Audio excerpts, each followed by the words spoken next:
Contact force क्या होती है? कांटेक्ट फोर्स के बारे में हम डिस्कशन कर चुके हैं। कांटेक्ट फोर्स क्या होती है हम डिस्कशन कर चुके हैं। कांटेक्ट फोर्स क्या होगी? पहले तो ये हो गया नॉर्मल। नॉर्मल भी क्या है? एक तरीके की कांटेक्ट फोर्स है। ये ब्लॉक इस सरफेस के ऊपर कितना एक्शन कर रहा है, ये सरफेस इस ब्लॉक के ऊपर उतना ही रिएक्शन करती है, इसी को कांटेक्ट फोर्स नॉर्मल रिएक्शन बोला जाता है। ठीक है, अभी पढ़े हैं अगर ये मोशन उस तरफ करेगा तो एक और फोर्स लगेगी, that is called friction force. ये भी कांटेक्ट फोर्स है क्योंकि कांटेक्ट की वजह से ये फोर्स लग रही है। ठीक है, ये उधर आया, ये उधर जाएगा तो फ्रिक्शन इधर लगेगी। हमेशा मैंने बताया फ्रिक्शन रिलेटिव मोशन के ऑपोजिट लगती है, रिलेटिव मोशन के ऑपोजिट लगती है, ये बात समझने की है। तो नेट कहां होगा? नेट कांटेक्ट फोर्स कहां होगी? नेट कांटेक्ट फोर्स ये होगी, एक फोर्स ये, एक फोर्स ये। नेट कहां पे होगा? हमेशा बीच में होगा। ये बात हम डिस्कस कर चुके हैं वेक्टर में। क्लियर है बात? अब हमें ये बात हमें समझ गई, ये होगी नेट कांटेक्ट फोर्स। ठीक है, इतनी बात समझ गए। तो ये होती है नेट कांटेक्ट फोर्स। आगे बढ़ते हैं, ध्यान से देखो क्वेश्चन है। अच्छा ठीक है, ये एक ब्लॉक है, एक सरफेस के ऊपर रखा हुआ है, एक सरफेस के ऊपर रखा हुआ है और इस ब्लॉक के ऊपर फोर्स लग रही है 20 न्यूटन। कितनी फोर्स लग रही है? 20 न्यूटन फोर्स लग रही है इस ब्लॉक के ऊपर। और क्या हमें दिया हुआ है? हमें म्यू एस गिवन है, static coefficient, coefficient of static friction, coefficient of kinetic friction भी गिवन है। ये बात हमें पता होनी चाहिए। फोर्स हमें दी हुई है 20 न्यूटन लग रही है, तो बताना है नॉर्मल रिएक्शन, बताना है हमें नॉर्मल रिएक्शन, फ्रिक्शन और एक्सेलरेशन। ठीक है, ध्यान से देखना कैसे करोगे इस क्वेश्चन को। जब इस तरीके के क्वेश्चन हो, जब आपको ये पता लगाना हो कि इसमें स्टैटिक फ्रिक्शन लगाएं या काइनेटिक फ्रिक्शन लगाएं, मतलब एक फोर्स लग रही है, आपको कहीं भी गिवन नहीं है कि क्या ब्लॉक चलेगा या रेस्ट पे रहेगा। अरे दोबारा से समझो, दोबारा से समझो, दोबारा से समझो। ये ब्लॉक के ऊपर फोर्स लग रही है 20 न्यूटन। क्या आपको पता है कि ब्लॉक मूव करेगा या रेस्ट पे रहेगा? ब्लॉक मूव करेगा या रेस्ट पे रहेगा, ये मुझे बता दो। कैसे पता लगाओगे कि ब्लॉक मूव करेगा या रेस्ट पे रहेगा? एक ही कंडीशन है, लिमिटिंग फ्रिक्शन को चेक कर लो। अरे किसको चेक कर लो? लिमिटिंग फ्रिक्शन को चेक कर लो। अगर तो फोर्स लिमिटिंग फ्रिक्शन से ज्यादा है तो कोई रोकने वाला नहीं है। अगर फोर्स लिमिटिंग फ्रिक्शन से कम है तो ब्लॉक मूव नहीं करेगा। किस बात का? एक्सेलरेशन, जीरो होगा एक्सेलरेशन। क्लियर है बात? कहानी क्लियर है? तो step by step limiting friction निकाल लेते हैं। वो किससे डिनोट करते हैं? किससे डिनोट करते हैं लिमिटिंग फ्रिक्शन? सो एफ एल से डिनोट करते हैं। दिख रहा है ना यहाँ पे ऊपर, ऊपर दिख रहा है आपको। ठीक है, लिमिटिंग फ्रिक्शन को किससे डिनोट करते हैं? एफ एल से डिनोट करते हैं। तो निकाल लो कितना होगा। लिमिटिंग फ्रिक्शन कब लगती है? जब बॉडी रेस्ट पे होती है। तो उसके लिए कोफिशिएंट कौन सा होगा? म्यू एस होगा और एन होगा। कोई दिक्कत नहीं होनी चाहिए। इस बॉडी पे नॉर्मल रिएक्शन कितना होगा? आप सब जानते हो, नॉर्मल रिएक्शन होगा 10 G, क्योंकि इसका नीचे रिएक्शन एक्शन कितना, जितना एक्शन उतना ऊपर क्या, नॉर्मल रिएक्शन, ये सब जानते हो। ठीक है, तो n मेरा यहाँ पे आ गया है 10 G। कोई दिक्कत नहीं। यहाँ से निकाल लो जल्दी से। म्यू एस कितना है? 0.5 है आपके पास गिवन। 0.5 n कितना है? n हो गया आपका 10 G। तो ये कितना आ गया? अरे कितना आ गया? ये 50 आ गया, 50 आ गया।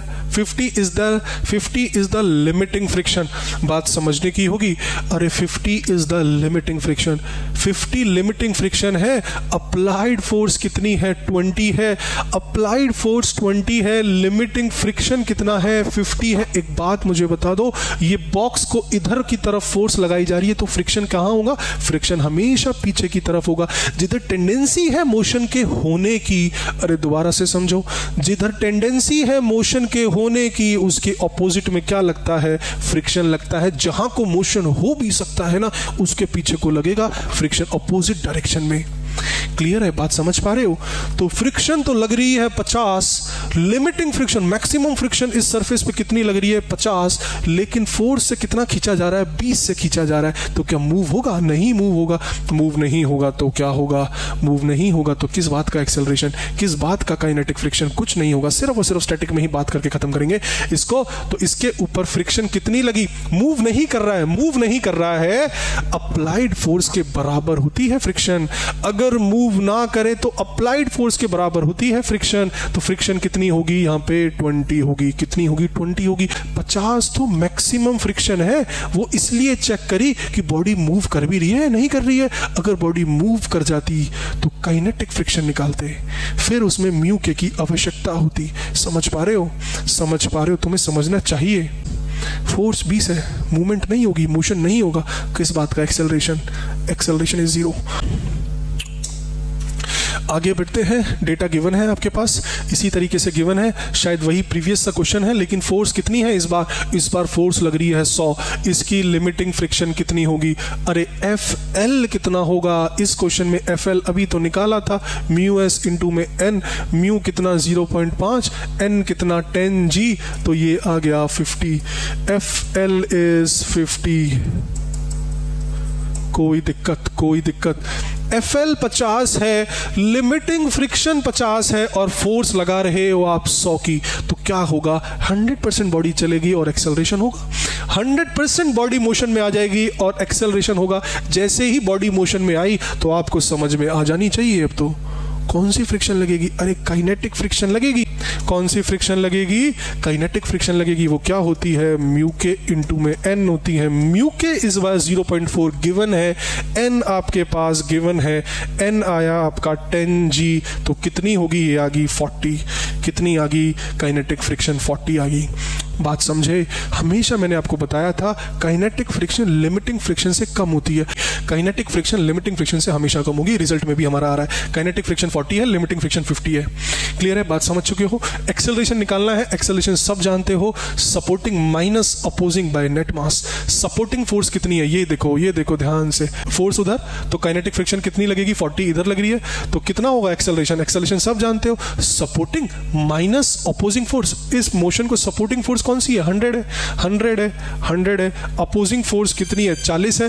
बाय नेट मास कितना है? 10 है, तो कितना आ गया? 60 बाय 10 इज 6 आ गया। ठीक है, इतनी बात समझ गए? n आ गया हमारा, कितना आ गया n हमारा यहाँ पे? 10g। फ्रिक्शन कितनी आ गई? जो कि काइनेटिक फ्रिक्शन होगी क्योंकि मोशन हो रहा है, जो कि निकल के आया 40। ठीक है, बात समझते हो? एक्सेलरेशन निकल के आया 6। एक्सेलरेशन निकल के आया 6। कैलकुलेशन को थोड़ा सा आप चेक कर लेना, ठीक है, कहीं कोई गलती हो सकती है, आपको गलती नहीं करनी है कैलकुलेशन में। ठीक है, मेथड यही होगा। ठीक है, बड़े आगे, चलो आगे बढ़ते हैं। Minimum pull force required at angle theta so that block just about to move नहीं करेगा, about to move करने वाला हो, तो minimum pull force बताइए required at angle theta मतलब क्या है? अरे ये एक बॉक्स है, सब समझते हो इतनी कहानी को? कह रहा minimum pull force at angle theta. कोई दिक्कत? अरे कोई दिक्कत नहीं होनी चाहिए। मिनिमम पुल फोर्स लगानी है, कितनी कम से कम मिनिमम पुल फोर्स लगाई जाए?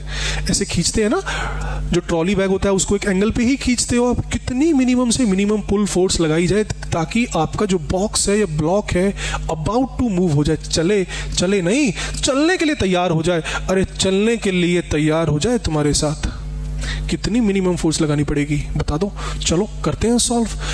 ये थीटा है, ये फोर्स है, सब जानते हो। इस फोर्स का इस डायरेक्शन में कंपोनेंट कितना होगा? F cos थीटा होगा। कोई दिक्कत नहीं होनी चाहिए। F cos थीटा इधर होगा, F sin थीटा इधर होगा, ये सब जानते हो होगा। चलो आगे बोल रहा है कि सो that block just about move ना करे। मूव ना करने की कंडीशन क्या होगी? इस ब्लॉक पे फोर्स इधर लग रही है F cos थीटा। क्या ऐसा कारनामा हो जाए कि ये ब्लॉक मूव ना करे? कुछ ऐसा इंतजाम होना चाहिए कि F cos थीटा इधर लग रहा है, कुछ इधर फोर्स लग जाए तो ये ब्लॉक मूव ना करे। अरे समझ पा रहे हो? सोच पा रहे हो? इतनी बात को पकड़ पा रहे हो? फ्रिक्शन इधर लगनी चाहिए, तो कितनी फ्रिक्शन लगनी चाहिए? कितनी फ्रिक्शन लगनी चाहिए? इसके बराबर फ्रिक्शन लगनी चाहिए। तो ध्यान से देखो, FR is equals to F cos theta। ये बात समझे? Minimum pull force required at an angle theta so that block just about to move. तो यहाँ से फोर्स कितनी आ गई आपकी? फोर्स यहाँ पे आपकी कितनी आ गई? फोर्स कितनी आ गई? अच्छा, फ्रिक्शन फोर्स कितनी होगी यहाँ पे? फ्रिक्शन कितनी होगी? म्यू एन होगा। अरे म्यू एन होगा ना। फ्रिक्शन क्या होगा? म्यू एन होगा। म्यू को म्यू लिखा, एन को मैं क्या लिख सकता हूँ यहाँ पे? एन को मैं क्या लिख सकता हूँ? अगर इसका एम है तो मैं एन को मैं क्या लिख सकता हूँ यहाँ पे? एन कितना होगा? अरे ये देखो ना, ये एम जी, इसका एक्शन कितना? M G minus F sine theta. तो एन कितना हो गया यहाँ पे? एन हो गया एम जी माइनस में F sine theta is equals to में एफ इज इक्वल्स टू में एफ। बात समझ में आ रही है? बात समझ में आ रही है आपके? ठीक है, समझे इतनी बात? अरे एन में तो कंफ्यूज नहीं हो गए हो? अरे नॉर्मल रिएक्शन कितना होगा? अरे ये वाला बॉक्स इस सरफेस पे कितना एक्शन कर रहा है? एक तो mg कर रहा है, लेकिन ये f साइन थीटा क्या हो जाएगा? माइनस हो जाएगा ना। अरे इस वाले एक्शन में से ये वाला एक्शन माइनस हो जाएगा ना। इस f साइन थीटा को थोड़ी ना एक्शन आप कंसिडर करोगे इस सरफेस के ऊपर। इस mg में से f साइन थीटा क्या हो गया? कम हो गया। मतलब अगर इसका 10 है और ये 5 है तो नीचे की तरफ नेट रिजल्टेंट कितना होगा? 5 होगा। अरे बच्चे, अगर ये 10 है और ये 5 है तो नीचे की तरफ नेट कितना हुआ? 5 हुआ। समझ गए हो ना? तो n यहां से निकाला, n यहां से निकला तो परेशान नहीं होना है। इसको ऊपर कर देते हैं, इसको ऊपर कर देते हैं और यहां पे सॉल्व कर देते हैं। क्या अब मैं इसको आगे क्या लिखूंगा? इसको मैं आगे लिखूंगा f cos थीटा। कोई दिक्कत? इसी को सॉल्व करना है और आपका आंसर आपके सामने होगा। जल्दी से सॉल्व कर देते हैं। इसको लिखते हैं mu mg minus mu f sine theta is equals to f cos theta. इस म्यू f साइन थीटा को उधर ले जाओ तो क्या बचा इधर? Mu mg is equals to mu f sine theta plus में म्यू f cos थीटा। यहां से क्या कॉमन ले लेंगे? f कॉमन ले लेंगे। म्यू साइन थीटा प्लस में cos थीटा। यहां से आ गया म्यू mg। तो ये f कितनी आ गई? f आ गया यहां से mu mg by mu sign theta plus में कॉस थीटा। ये होगी आपकी फोर्स। ये ब्लॉक ना चलने की कंडीशन ये होगी कि अगर ये वाली फोर्स इसके बराबर हो जाए तो ब्लॉक नहीं चलेगा। ब्लॉक नहीं चलेगा, जस्ट चलने वाला होगा लेकिन चलेगा नहीं। जस्ट चलने वाला होगा, जस्ट चलने वाला हो, जस्ट अबाउट टू मूव बोला है लेकिन चलेगा नहीं, बिल्कुल बराबर होगा। जैसे ही हल्की सी फोर्स आपने बढ़ाई तो ब्लॉक चल जाएगा, हल्की सी फोर्स बढ़ाई तो चल जाएगा, हल्की सी फोर्स को आपने फ्रिक्शन से ज्यादा किया तो ब्लॉक चल जाएगा। लेकिन अभी नहीं चलेगा, फ्रिक्शन के बराबर फोर्स है, ब्लॉक नहीं चलेगा। क्लियर है बात? कहानी समझ पा रहे हो क्या रहा है, चल क्या रहा है? कहानी समझ पा रहे हो आप? ठीक है, समझने की कोशिश करो। अगर नहीं समझ पाते हो तो भी परेशान नहीं होना है। परेशान तो होना ही नहीं है, ये बात आपको समझ लेनी है। परेशान तो होना ही नहीं है आपको, लेकिन एफर्ट्स करने हैं। Put your efforts then decide, because life is not all about Newton's laws of motion. Life is much bigger than this. Life is not all about competition. Life is not all about JEE mains and NEET. It is much much bigger than this. तो परेशान तो होना ही नहीं है तुम्हें, परेशान तो होना ही नहीं है। एफर्ट्स पुट करो, just put your efforts. Okay, ठीक है। ये सब आए हुए क्वेश्चंस हैं, इंपॉर्टेंट क्वेश्चंस हैं, आपको समझ के ये करने हैं। ठीक है, हम आगे बढ़ते हैं अगले क्वेश्चन की तरफ।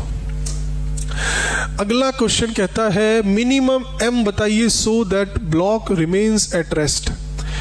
इसकी मिनिमम से मिनिमम वैल्यू क्या होनी चाहिए कि ब्लॉक रिमेन्स एट रेस्ट? कहने का मतलब क्या है, एक मिनिमम वैल्यू बताओ यहाँ पे m की कितनी होनी चाहिए। अगर ज्यादा होगी तो सिंपल सी बात है तब भी रेस्ट पे रहेगा, लेकिन मिनिमम पूछिए। अरे समझ पाते हो ये बातें सारी? मिनिमम पूछी है कि ब्लॉक रेस्ट पे रहे, मिनिमम पूछिए। रेस्ट पे ज्यादा होगा वैल्यू तो ऑब्वियस सी बात है रेस्ट पे तो रहेगा ही, लेकिन मिनिमम बता दो। चलो शुरू करते हैं, कहानी शुरू करते हैं। अगर कुछ ऐसा नजारा आपको दिखता है तो सबसे पहले बनेगा 20g। कोई दिक्कत? वेट ऑलवेज डाउनवर्ड और टुवर्ड्स द सेंटर। क्वेश्चन आया हुआ है ये पीछे पहले कि डाउनवर्ड्स होगा या टुवर्ड्स द सेंटर होगा, तो सही उत्तर होगा towards the centre. Weight force is towards the centre of the earth. ठीक है, बात समझ के? चलो समझ गए तो आगे बढ़ते हैं। ये हो गया 20g। अब हम क्या करेंगे, ध्यान से देखो। ये हो गया इसका mg और ये हो गया इसका n। कोई दिक्कत? सारी फोर्सेस मैंने बना लिया, हिसाब किताब आप करना है। बोल रहा है ब्लॉक हिलना नहीं चाहिए। अरे ब्लॉक रिमेन एट रेस्ट रहना चाहिए, तो क्या कंडीशन होगी? ये तो पकड़ के खींचेगा, ये तो पकड़ के खींचेगा, तो रोकने वाला कौन? ऐसा इंतजाम होना चाहिए ये ब्लॉक हिले ना तो फ्रिक्शन को लाना पड़ेगा। अरे फ्रिक्शन को लाना पड़ेगा, ब्लॉक हिलना नहीं चाहिए, फ्रिक्शन को लाना पड़ेगा। बोले तो फ्रिक्शन बराबर में 20g। कोई दिक्कत? यही उत्तर है इसका। फ्रिक्शन किसके बराबर हो जाए? 20g के बराबर हो जाए तो ब्लॉक हिलेगा नहीं। बात समझ पा रहे हो? फ्रिक्शन होता क्या है? अरे म्यू इंटू में n, फ्रिक्शन कितना होता है, म्यू इंटू में एन। अरे के मत बोलना, म्यू के मत बोलना, मोशन में थोड़ी ना है ऑब्जेक्ट, मोशन में नहीं है बॉडी, बॉडी एट रेस्ट है, तो म्यू एस होगा। और यहां पर म्यू एस वगैरह कुछ आपको लेना देना नहीं है, आपको म्यू को म्यू डालना है, दैट्स इट। आपको अगर म्यू एस और म्यू के अलग अलग ना दिया हो, खाली म्यू दिया हो, तो म्यू ही आपको लेना है, ठीक है। ये बात ध्यान से समझनी है आपको, ठीक है ना। तो यहां पर क्या लिखूं मैं, फ्रिक्शन क्या होता है, म्यू इंटू में एन होता है, म्यू इंटू में एन। एन क्या होगा यहां पे ध्यान से देख के बता दो, एन क्या होगा, जितना एक्शन उतना नॉर्मल रिएक्शन। अब तक तो समझ गए होगे, जितना एक्शन कितना है उतना नॉर्मल रिएक्शन है। एक्शन कितना है, mg है, तो नॉर्मल रिएक्शन भी mg है, 20g। कोई दिक्कत तुम्हें नहीं होनी चाहिए, g से g उड़ा दो, g से g उड़ा दो, तो m आ गया 20/0.4। ये कितना आया, m 50। कितना आया, m कितना आया, 50 आया। समझ पा रहे हो, क्लियर है बात। आगे बढ़ते हैं अगले क्वेश्चन की तरफ। बहुत ही अच्छा क्वेश्चन है, बहुत बार पेपर में आया हुआ है, इंपॉर्टेंट है, ठीक है। क्या इंपॉर्टेंट है, ध्यान से देखो। इसमें कहता है चेन का मास m है, लेंथ l है, कोफिशिएंट म्यू है, find maximum length that can be hanged outside table without sliding. मतलब आप समझ गए होंगे, आपने भी एक्सपेरिमेंट घर पे किया होगा। एक टेबल पे चेन पड़ी हुई है, कह रहा है कि कितनी चेन को टेबल के बाहर आप हैंग कर सकते हो कि चेन टेबल से स्लाइड ना करे। अरे ऐसा पॉसिबल है क्या, पॉसिबल बिल्कुल है। चेन को लटकाया जा सकता है, इस तरफ लटकाया जा सकता है, और ये पॉसिबिलिटी है कि चेन ना गिरे। आपको इस तरीके से बैलेंस करना है, इस तरीके से इस पार्ट को बैलेंस करना है कि कितना आप हैंग कर सकते हो कि चेन गिरे ना। वही पूछा है, find maximum length that can be hanged outside table without sliding. कर देते हैं सॉल्व, जल्दी से देखो। m है और l है, ध्यान से देखो, आप सब जानते हो, मैं यहाँ पे सॉल्व कर देता हूँ। यहाँ देखो ध्यान से, यहाँ पे देखना है आपको, एक सेकेंड, चलो ध्यान से देखो कैसे सॉल्व करेंगे। यहाँ पे देखो, ये अगर पूरे का मास कितना है, पूरे का मास है m और पूरे की लेंथ है l। क्लियर है, कोई दिक्कत नहीं होनी चाहिए। पूरी चेन का मास है m और पूरी लेंथ कितनी है, l है। चलो मान लेते हैं ये x इधर क्या है, हैंग है, ठीक है। x क्या है, टेबल से बाहर है, परेशान नहीं होना है। तो ये कितनी बची, कोई दिक्कत तुम्हें नहीं होनी चाहिए, ये l माइनस एक्स बची, ठीक है। इतनी बात समझ में आती है, तो कोई दिक्कत नहीं है। l का मास m है, l का मास अगर m है तो 1 का मास कितना होगा, यूनिटरी मेथड जानते हो। l का मास m है तो 1 का मास कितना होगा, m/l होगा तो बहुत अच्छी बात है, ध्यान से देखो, ठीक है। मैं कहता हूं l माइनस एक्स का मास कितना होगा, वो होगा m/l इंटू में l माइनस में x। कोई दिक्कत नहीं होनी चाहिए तुम्हें। इसका मास कितना होगा, x का मास कितना होगा, m/l इंटू में x। कोई दिक्कत, ये दोनों बातें आपको याद रखनी है, बस यही तो बात याद रखनी है। अरे ये लेंथ है, ये लेंथ है, इसका मास निकाल लिया, ये रहा, इसका मास निकाल लिया, ये रहा। इतनी ही हमने कहानी करी है अभी तक, बस अब सॉल्व कर देते हैं क्वेश्चन में, कुछ ज़्यादा बचा नहीं है। एक बात बताओ, ये अगर नीचे की तरफ लटका हुआ है तो मास, इसका वेट कहाँ की तरफ होगा, इसका वेट नीचे की तरफ होगा।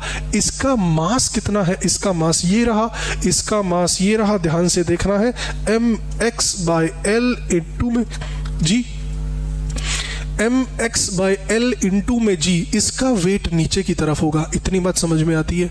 अब आप बोल रहे हो कि ये जो वेट है, ये जो फोर्स लग रही है इस चेन के ऊपर, इस फोर्स को कोई बैलेंस कर दे। बैलेंस कौन करेगा, अरे बैलेंस तो सिर्फ और सिर्फ फ्रिक्शन कर सकता है। इस फोर्स को बैलेंस कौन कर सकता है, फ्रिक्शन कर सकता है। परेशान नहीं होना, दोबारा से समझ लो क्या करा है। पूरे का मास m है, पूरे का लेंथ l है, m बराबर l आपको समझ में आना चाहिए। m बराबर l, m मास, पूरे का मास m है, पूरी लेंथ का मास कितना है, m है, ऐसे समझना। पूरी लेंथ का मास कितना है, m है। 1 यूनिट लेंथ का मास कितना होगा, m/l होगा। कितना होगा, m/l होगा। 1 यूनिट का मास निकाल लिया, इसका मास निकाल लो। ये x था तो ये l माइनस एक्स हो गया। इसका मास कितना होगा, अरे इसका मास होगा m/l इंटू में l माइनस में x।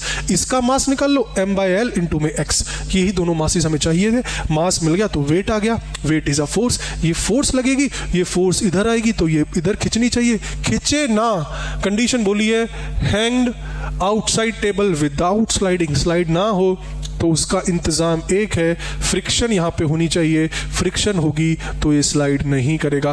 कितनी फ्रिक्शन, अरे फ्रिक्शन इसके बराबर होनी चाहिए, ध्यान से देखो, फ्रिक्शन इसके बराबर होनी चाहिए mx/l इंटू में g।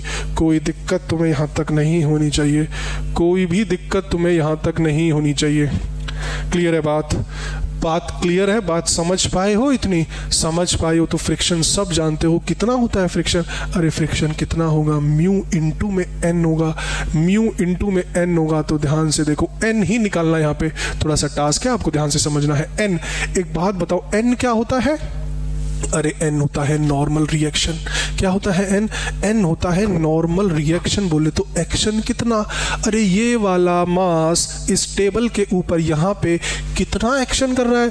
अरे एक्शन करेगा जितना इसका मास होगा और इनटू में जी। सब समझते हो, सब समझते हो, जितना एक्शन उतना क्या हो जाएगा, रिएक्शन हो जाएगा। तो इसका मास कितना है, इसका मास आपने यहाँ पे कैलकुलेट किया, ये मास ही तो कैलकुलेट किया, इनटू में जी चिपकाना है, बस इनटू में जी चिपकाना है, m/l l minus x into में जी। कोई दिक्कत नहीं होनी चाहिए। फ्रिक्शन क्या होता है, म्यू इंटू में एन होता है। एन क्या होता है, जितना एक्शन उतना रिएक्शन। एक्शन क्या होता है, एक्शन होगा mg। अरे mg is the action on the table, mg is the action on the table by the chain, by the chain। n is the normal reaction by the table on the chain। समझ पा रहे हो, समझ पा रहे हो आप? ठीक है, बढ़ते हैं आगे। तो n मैंने यहाँ पे निकाल लिया, रिएक्शन निकाल लिया मैंने यहाँ पे।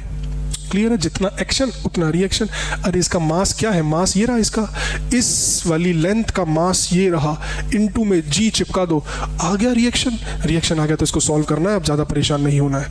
mx/l इंटू में जी। कुछ कट पिट रहा होगा यहाँ से, ये रहा, जी से जी उड़ गया, अरे दिक्कत, कोई दिक्कत नहीं। l से l उड़ गया, अरे कोई दिक्कत नहीं होनी चाहिए, कोई दिक्कत नहीं होनी चाहिए। m से m उड़ गया, m से m उड़ गया, तो बचा क्या यहाँ पे, अरे बचा क्या यहाँ पे, mu l minus mu x by equal to में x। ठीक है, क्या निकालना था हमें निकालना था मैक्सिमम लेंथ x निकालना है हमें क्या निकालना है, x निकालना है। तो म्यू l यहाँ पे आया और x प्लस में म्यू x यहाँ पे आया, x इधर आ गया, 1 प्लस में म्यू इधर आ गया और म्यू l इधर आ गया। तो बस ये x कितना आ गया, x आ गया म्यू l बाय 1 प्लस में म्यू l बाय 1 प्लस में म्यू। बिल्कुल आराम से क्वेश्चन को किया है, बिल्कुल आराम से। आपको इतना टाइम नहीं लगाना है, आपको इतना टाइम नहीं लगाना है। जो बहुत स्मार्ट बच्चे हैं ना, एक्स्ट्रा ऑर्डिनरी बच्चे हैं, वो इसको रट लेते हैं, इस रिजल्ट को ही रट लेते हैं। फेमस क्वेश्चन है, बहुत बार आया हुआ है। ठीक है, तो समझनी होंगी ये सारी बातें आपको। ठीक है, समझ पा रहे हो ना? ठीक है, बड़े आगे। तो जो x है वो कितना होगा, म्यू l अपॉन में 1 प्लस में म्यू l अपॉन में 1 प्लस में म्यू अगर होगा तो वो वैल्यू किसकी होगी, x की होगी। इतना पार्ट आप टेबल से बाहर चेन का हैंग कर सकते हो विदाउट स्लाइडिंग। क्या, विदाउट स्लाइडिंग। ठीक है, आगे बढ़ते हैं, आगे क्वेश्चन करते हैं। हाँ, अगला टॉपिक है हमारा एंगल ऑफ फ्रिक्शन। क्या होता है एंगल ऑफ फ्रिक्शन, कब लगता है, कब कैलकुलेट करते हैं हम एंगल ऑफ फ्रिक्शन को। ध्यान से समझनी है आपको बात। जब हमारा object on the verge of motion होगा, चलने को तैयार तो होगा लेकिन चलेगा नहीं, on the verge of motion. जब object on the verge of motion होगा तब हम कैलकुलेट करते हैं, फाइंड करते हैं एंगल ऑफ फ्रिक्शन। देखते हैं एंगल ऑफ फ्रिक्शन कैसे फाइंड करते हैं। ये रहा आपका एक ब्लॉक और ये रखा है किसी सरफेस के ऊपर। ठीक है, इतनी बात समझते हो। ये रही नॉर्मल रिएक्शन और ये रही, अच्छा मैंने क्या बोला, जब ऑब्जेक्ट चलने को तैयार हो, जब एक बॉडी दूसरे सरफेस के ऊपर फिसलने को तैयार हो, तब हम कैलकुलेट करेंगे एंगल ऑफ फ्रिक्शन। अच्छा एक बात मुझे बता दो, जब जस्ट चलने को तैयार हो बॉडी, तो कौन सी वाली फ्रिक्शन मैं कैलकुलेट करूंगा? लिमिटिंग फ्रिक्शन कैलकुलेट करूंगा। ये बात समझनी चाहिए आपको। अरे जब ऑब्जेक्ट फिसलने को तैयार हो या चलने को तैयार हो तो लिमिटिंग फ्रिक्शन कैलकुलेट करेंगे। कौन सी फ्रिक्शन कैलकुलेट करेंगे? लिमिटिंग फ्रिक्शन कैलकुलेट करेंगे। अरे लिमिटिंग फ्रिक्शन कैलकुलेट करेंगे, मैंने पहले ही बोला एंगल ऑफ फ्रिक्शन कब निकालेंगे? When the object is on the verge of motion. When the object is on the verge of motion, जब हम एंगल ऑफ फ्रिक्शन निकालेंगे। ये बात समझ पा रहे हो? तो मैं कौन सी फ्रिक्शन बनाऊंगा यहाँ पे, ये बात समझने की है। अगर मैं बोल रहा हूं कि ऑब्जेक्ट चलने वाला है, जस्ट एक फोर्स लगाओ, थोड़ी सी फोर्स और लगाओ और ऑब्जेक्ट चलने वाला है, just on the verge of motion है, तो कौन सी फ्रिक्शन होगी? लिमिटिंग फ्रिक्शन होगी। अब तक समझ जानी चाहिए आपको ये बात, अब तक समझ में आ जानी चाहिए आपको ये बात। Maximum value of a friction हम कंसीडर करेंगे, that is called limiting friction when a body is on the verge of motion. बात समझ पा रहे हो? अच्छी बात है, समझ पा रहे हो। तो आगे बढ़ते हैं। ये दोनों क्या है? कांटेक्ट फोर्स है। दोनों कांटेक्ट फोर्स है, सब जानते हो कि इसका नेट रिजल्टेंट कहाँ को होगा? इधर को होगा। कोई दिक्कत नहीं होगी। ये होगा इसका नेट कांटेक्ट फोर्स। अब बात ध्यान से समझो। When the object is on the verge of motion, contact force और नॉर्मल के बीच में बनने वाले एंगल को बोला जाता है एंगल ऑफ फ्रिक्शन। समझ गए हो? ये क्या है? Net contact force. Net contact force clear है बात? एफसी से डिनोट करते हैं इसको, एफसी से डिनोट करते हैं। क्लियर है बात? समझ पा रहे हो? थीटा बिटवीन किस किस के? Normal and net contact force को बोलेंगे हम एंगल ऑफ फ्रिक्शन। समझ पा रहे हो? तो बहुत अच्छी बात है। अब इसको थोड़ा सा और सिंप्लीफाई करते हैं। ध्यान से देखना है आपको, ध्यान से देखना। देख पा रहे हो ना? देख पा रहे हो? बिल्कुल देख पा रहे हो। एन है, ये एफ एल है, ये एफ सी है, इतना समझ पा रही हो? ये थीटा है। जरा इस ट्राइंगल में जिसमें आपको थीटा दिख रहा है, इसमें टेन थीटा चिपकाना। इस ट्राइंगल में टेन थीटा चिपकाओगे तो क्या होता है? टेन थीटा होता है P by B, perpendicular upon base. इस ट्राइंगल में टेन थीटा लगाओगे, this is perpendicular, this is perpendicular and this is base. Perpendicular क्या होगा? यहाँ पे एफ एल होगा और बेस क्या होगा? एन होगा, नॉर्मल होगा। ये बात समझ पा रहे हो ना? अरे बच्चे ये समझ पा रहे हो ना? ये एफ एल तो ये भी एफ एल, ये एफ एल तो ये भी F L. F L is what? Limiting friction. F L is what? Limiting friction. बात समझ पा रहे हो? समझ पा रहे हो। तो ये टेन थीटा आ गया F L by N, F L by N. जरा एफ एल बता दो क्या होता है? एफ एल आप सब जानते हो, म्यू एन होता है। क्या होता है? एफ एल म्यू एन होता है। अरे बच्चे म्यू कौन सा वाला लेंगे यहाँ पे? म्यू स्टैटिक फ्रिक्शन वाला लेंगे। काइनेटिक की कोई बात ही नहीं है, मोशन की कोई बात ही नहीं है, तो काइनेटिक फ्रिक्शन का कोई रोल नहीं है। Body is at rest. When a body is at rest you have to take the static friction coefficient. Static friction coefficient समझ पा रहे हो? तो ये जो एस होगा स्टैटिक फ्रिक्शन, स्टैटिक फ्रिक्शन के लिए हम क्या यूज करेंगे? स्टैटिक फ्रिक्शन के लिए क्या यूज करेंगे? हम म्यू एस यूज करेंगे। क्या, कौन सा कोफिशिएंट लेंगे? म्यू एस लेंगे, क्योंकि बॉडी रेस्ट पे है, on the verge of motion है, चली नहीं है। अगर बॉडी चलती तो मैं म्यू के लेता। ये बात समझनी चाहिए आपको। कब होगा एंगल ऑफ फ्रिक्शन डिफाइन? होगा जब body on the verge of motion होगी। क्लियर है बात? समझ गए हो तो बहुत अच्छी बात है। ये एन से एन उड़ गया, बहुत अच्छा सा रिजल्ट एक आपके सामने आ गया है। Tan theta is equals to mu S. Tan theta किसके बराबर आया? म्यू एस के बराबर आया। बात समझ पा रहे हो? समझ पा रहे हो तो बहुत बढ़िया बात है। आगे बढ़ते हैं। ठीक है, एक रिजल्ट आ गया है, इस रिजल्ट को याद रखना है आपको। टेन थीटा किसके बराबर आ गया? म्यू एस के बराबर आ गया। कब होगा ये सब कहानी? ये कहानी होगी जब when the object is on the verge of motion, जब एंगल ऑफ फ्रिक्शन की बात कर रहे होंगे हम। क्लियर है बात? क्लियर है तो आगे बढ़ते हैं। एंगल ऑफ रिपोज क्या होता है? एंगल ऑफ रिपोज क्या होता है? इसको मिनिमम एंगल ऑफ इंक्लिनेशन भी बोला जाता है। मिनिमम एंगल ऑफ इंक्लिनेशन, समझो क्या होता है ये? एक ऐसा मिनिमम एंगल, एक ऐसा मिनिमम एंगल, कम से कम इतना एंगल जिस एंगल पे बॉडी, जिस एंगल पे, एक ऐसा मिनिमम एंगल जिस एंगल पे बॉडी इंक्लाइन प्लेन पे जस्ट अबाउट टू मूव हो, जस्ट अबाउट टू मूव हो। बात समझ पा रहे हो? अरे ये समझो, ऐसा मिनिमम एंगल, ऐसा मिनिमम थीटा जिस थीटा पे बॉडी अबाउट टू मूव कर जाए, about to move, about to slide, about to come down. बात समझ पा रहे? इतना मिनिमम एंगल, एक ऐसे मिनिमम एंगल पे जब इंक्लाइन प्लेन पे ऑब्जेक्ट अबाउट टू स्लाइड हो, उस एंगल को क्या बोलेंगे हम? एंगल ऑफ रिपोज बोलेंगे। क्या बोलेंगे? Angle of repose. इतना मिनिमम एंगल, जब एंगल, एक इतना मिनिमम एंगल जिस एंगल पे ये जो बॉडी है इंक्लाइन प्लेन पे अबाउट टू मूव कर जाए, अबाउट टू मूव हो। बात समझ में आ रही है? उस एंगल को क्या बोलेंगे? एंगल ऑफ रिपोज बोलेंगे। क्या बोलेंगे? एंगल ऑफ रिपोज बोलेंगे। तो बात समझो, इस टाइम पे क्या क्या हो रहा होगा, इस टाइम पे क्या हो रहा होगा, ध्यान से देखो। अबाउट टू स्लाइड हो, स्लाइड नहीं कर रही है, तो क्या कंडीशंस बनेंगी? ये क्या होगी? mg sine theta. कोई दिक्कत नहीं होनी चाहिए। ये क्या होगा? कौन सी फ्रिक्शन लग रही होगी? ये अगर अबाउट टू स्लाइड होगा तो कौन सी फ्रिक्शन मैं लूंगा? अगेन लिमिटिंग फ्रिक्शन लूंगा। मैक्सिमम फ्रिक्शन लग रही है, जैसे ही ये फोर्स हल्का सा ज्यादा हुआ ये स्लाइड कर जाएगा नीचे। अरे बात समझ में आ रही है? एंगल ऑफ रिपोज क्या होगा? Minimum angle of inclination. कितना कम से कम एंगल हो इंक्लाइंड प्लेन का कि बॉडी फिसले ना, जरा सा एंगल बढ़ा, जरा सा एंगल को आपने बढ़ाया, जरा सा एंगल को बढ़ाया, ब्लॉक नीचे आ जाएगा। बात समझ पा रहे हो? तो क्या कंडीशन बनेगी? यहां कौन सी फ्रिक्शन होगी? लिमिटिंग फ्रिक्शन होगी। अगेन बैलेंस कर देते हैं। लिमिटिंग फ्रिक्शन किसके बराबर है? यहां पे mg साइन थीटा के बराबर है। लिमिटिंग फ्रिक्शन क्या होती है? आप सब जानते हो, म्यूएस इंटू में n होता है और mg साइन थीटा हो गया।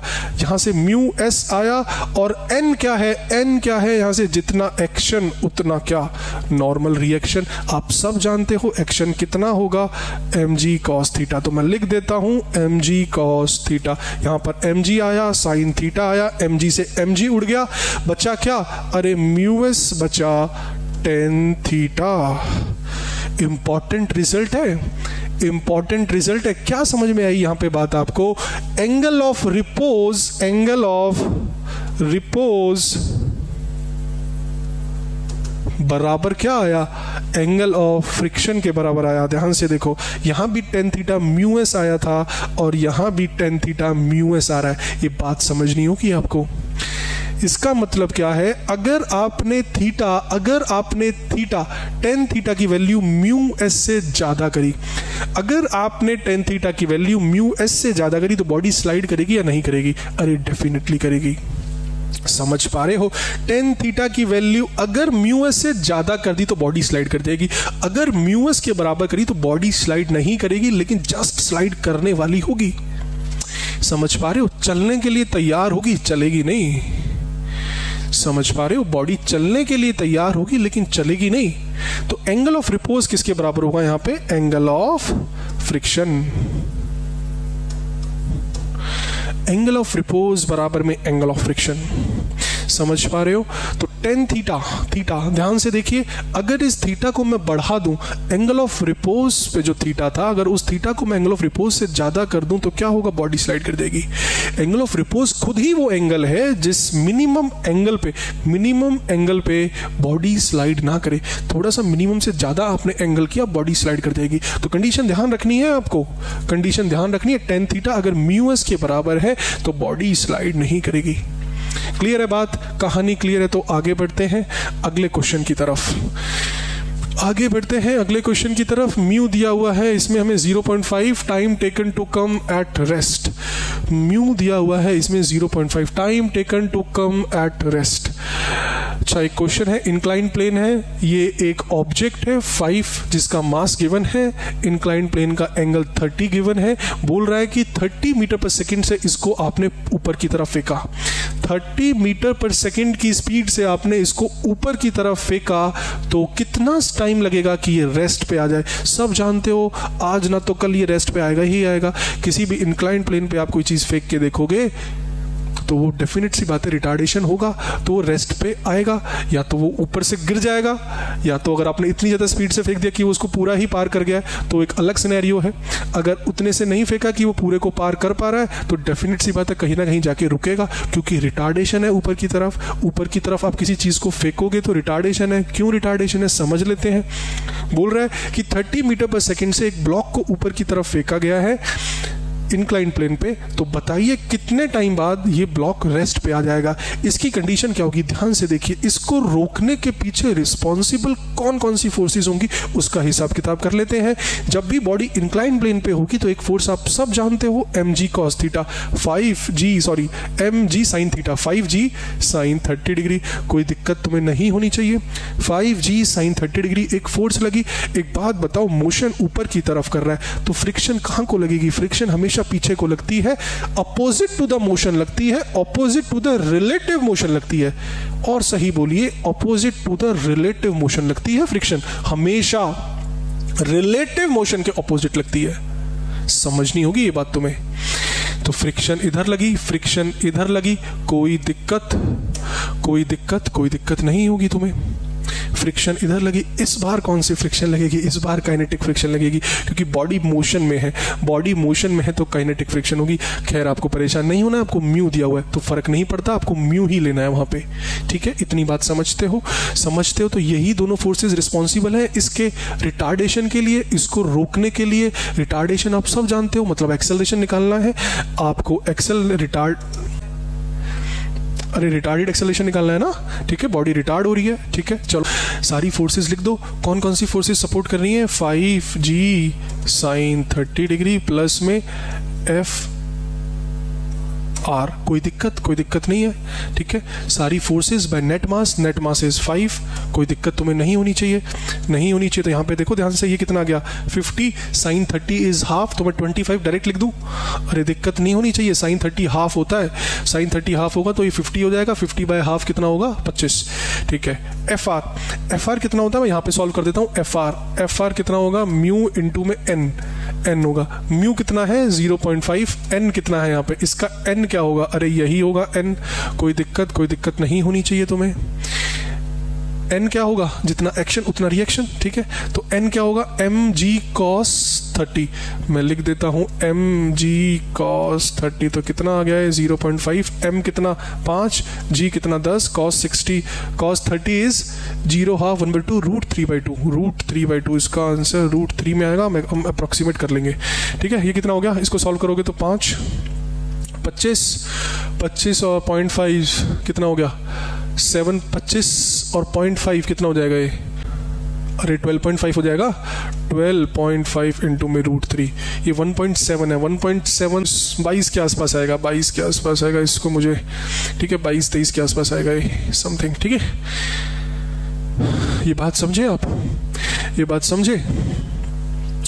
तो ये बात आप समझे तो ये कितना लिखूं मैं? 22/5। तो ये कितना हो जाएगा इसको? ये अप्रॉक्सीमेट वैल्यू है, इसका ध्यान रखना। ये अप्रॉक्सीमेट वैल्यू है, ठीक है ना। अप्रॉक्सीमेट 22 के आसपास आएगी। ठीक है, मैंने अप्रॉक्सीमेट वैल्यू ले ली है। तो यहाँ क्या आएगा? ये कितना हो जाएगा? 47/5। ये कितना आ जाएगा? 9.4 आ जाएगा। 9.4 आ जाएगा। ठीक है, 9.4 आ जाएगा। एक्सेलरेशन जो रिटार्डेड एक्सेलरेशन आएगा आपका वो आ जाएगा 9.4।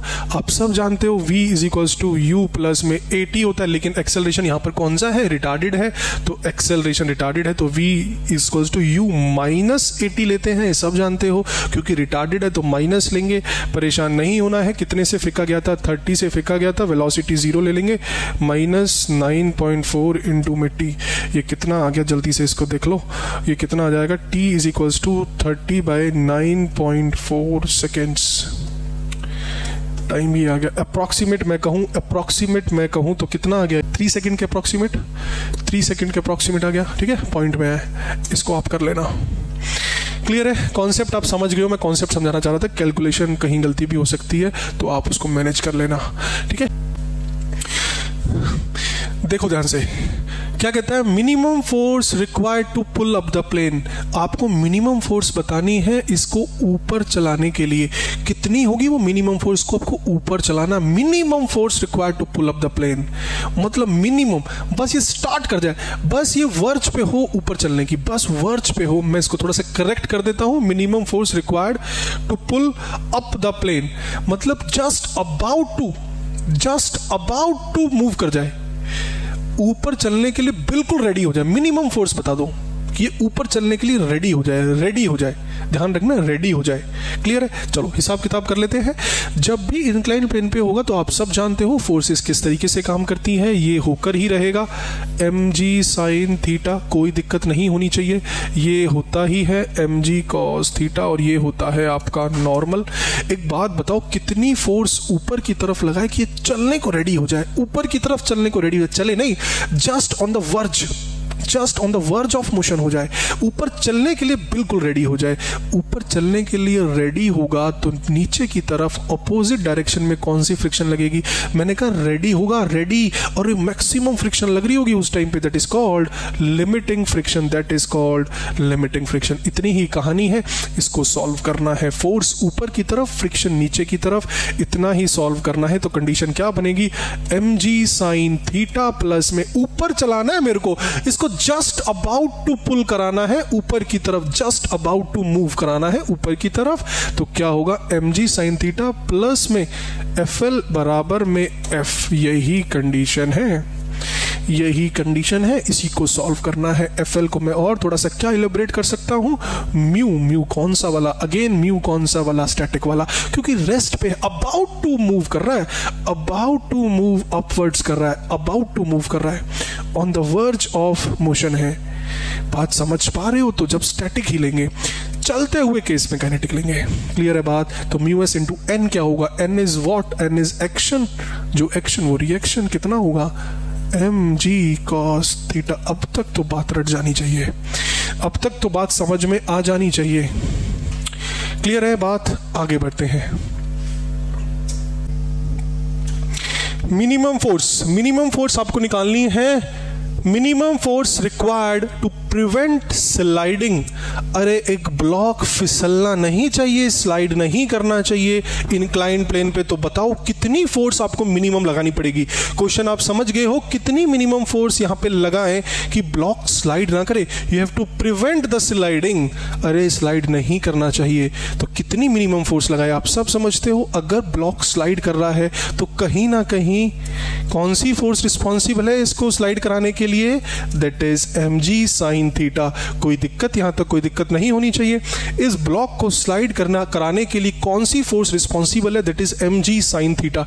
इतनी बात समझते हो। अगर ब्लॉक स्लाइड हो रहा है, ब्लॉक अगर मोशन में आ गया है तो डेफिनेट सी बात है इस ब्लॉक पे लगने वाली force that is mg sin theta किससे ज्यादा है? अरे इसकी maximum friction that is called limiting friction से क्या है? ज्यादा है। ये फोर्स लिमिटिंग फ्रिक्शन से ज्यादा है तभी ब्लॉक स्लाइड करेगा, ये आप सब जानते हो। अगर ब्लॉक पे लगने वाली force maximum friction that is called limiting friction से ज्यादा है तो ब्लॉक स्लाइड करेगा। आपको बोला गया है कि कुछ ऐसा इंतजाम करें कि ये ब्लॉक स्लाइड ना करे। वो एक इंतजाम है कि आप एक मिनिमम फोर्स इस ब्लॉक के ऑपोजिट में आप लगा दो तो ये ब्लॉक स्लाइड नहीं करेगा। तो आंसर क्या बनता है? आंसर बनता है mg sin theta is equals to fl। fl छोटा है तभी तो स्लाइड कर रहा है। अरे बच्चे fl छोटा है तभी तो ब्लॉक स्लाइड कर रहा है। अगर fl में कुछ चिपका दोगे, कोई फ्रिक्शन, कोई फोर्स आप अगर ऐड कर दोगे, कोई मिनिमम फोर्स अगर आप ऐड कर दोगे तो ये बैलेंस हो जाएगा और ये ब्लॉक स्लाइड नहीं करेगा। सिंपल सा कॉन्सेप्ट है। एफ मिनिमम की वैल्यू आ गई यहां से निकल के, mg sin थीटा माइनस में fl को आगे लिख सकते हो आप। कौन सा वाला fl पूछ रहा है, ब्लॉक को स्लाइड नहीं होने दे, मतलब मैक्सिमम फ्रिक्शन fl कितना होगा? म्यू s इंटू में n कितना होता है? mg cos theta. ये बात समझनी होगी आपको। अरे बात समझे? बात समझ गए होंगे आप, ठीक है? क्लियर है बात क्लियर है आपको? इतनी बात समझ में आनी चाहिए आपको। FL, अरे लिमिटिंग फ्रिक्शन कितनी होगी? मैक्सिमम फ्रिक्शन से अगर फोर्स ज्यादा होती है तब ही कोई ब्लॉक मूव करेगा, स्लाइड करने की पोजीशन में होगा। अगर ब्लॉक पे मैक्सिमम फ्रिक्शन से ज्यादा आपने फोर्स लगा दी तब ही ब्लॉक स्लाइड करने की पोजीशन में होगा।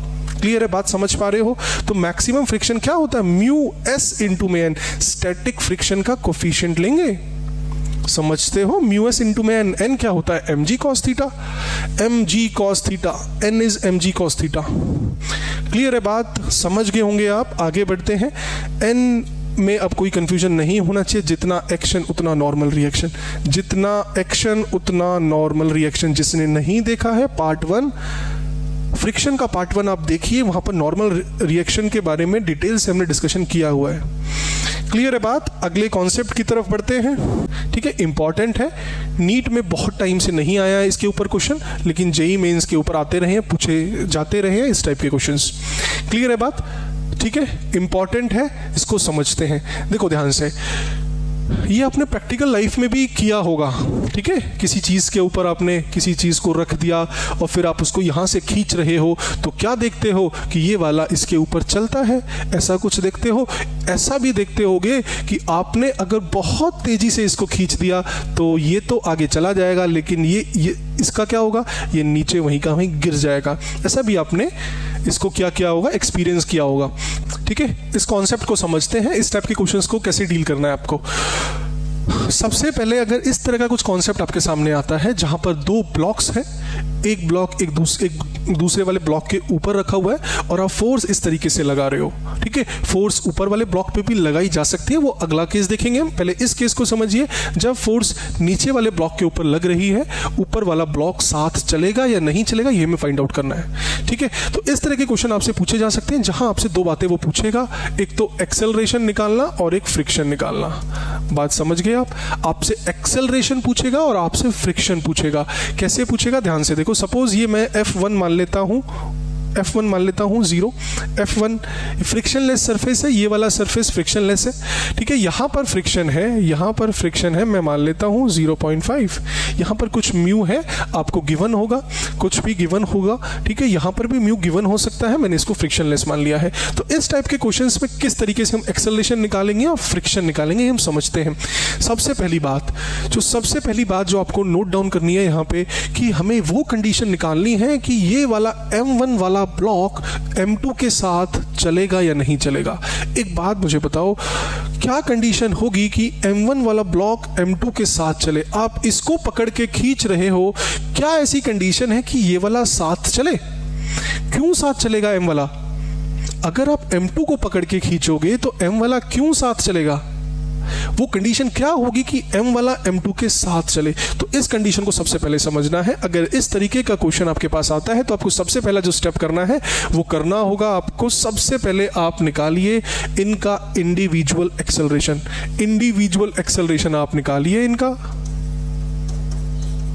बात समझे? कैसे निकलेगा individual acceleration? Free body diagram आप बनाइए, फ्री बॉडी डायग्राम आप बनाइए, ठीक है? इतनी बात समझ पा रहे हो?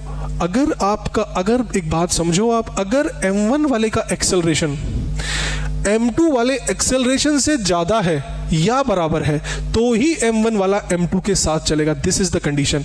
मैं बोल देता हूं साथ चलने की कंडीशन क्या है। साथ चलने की कंडीशन क्या है? अच्छा एक बात मुझे बताओ, यहां पर साथ चलने वाला कौन है और साथ चलाने वाला कौन है?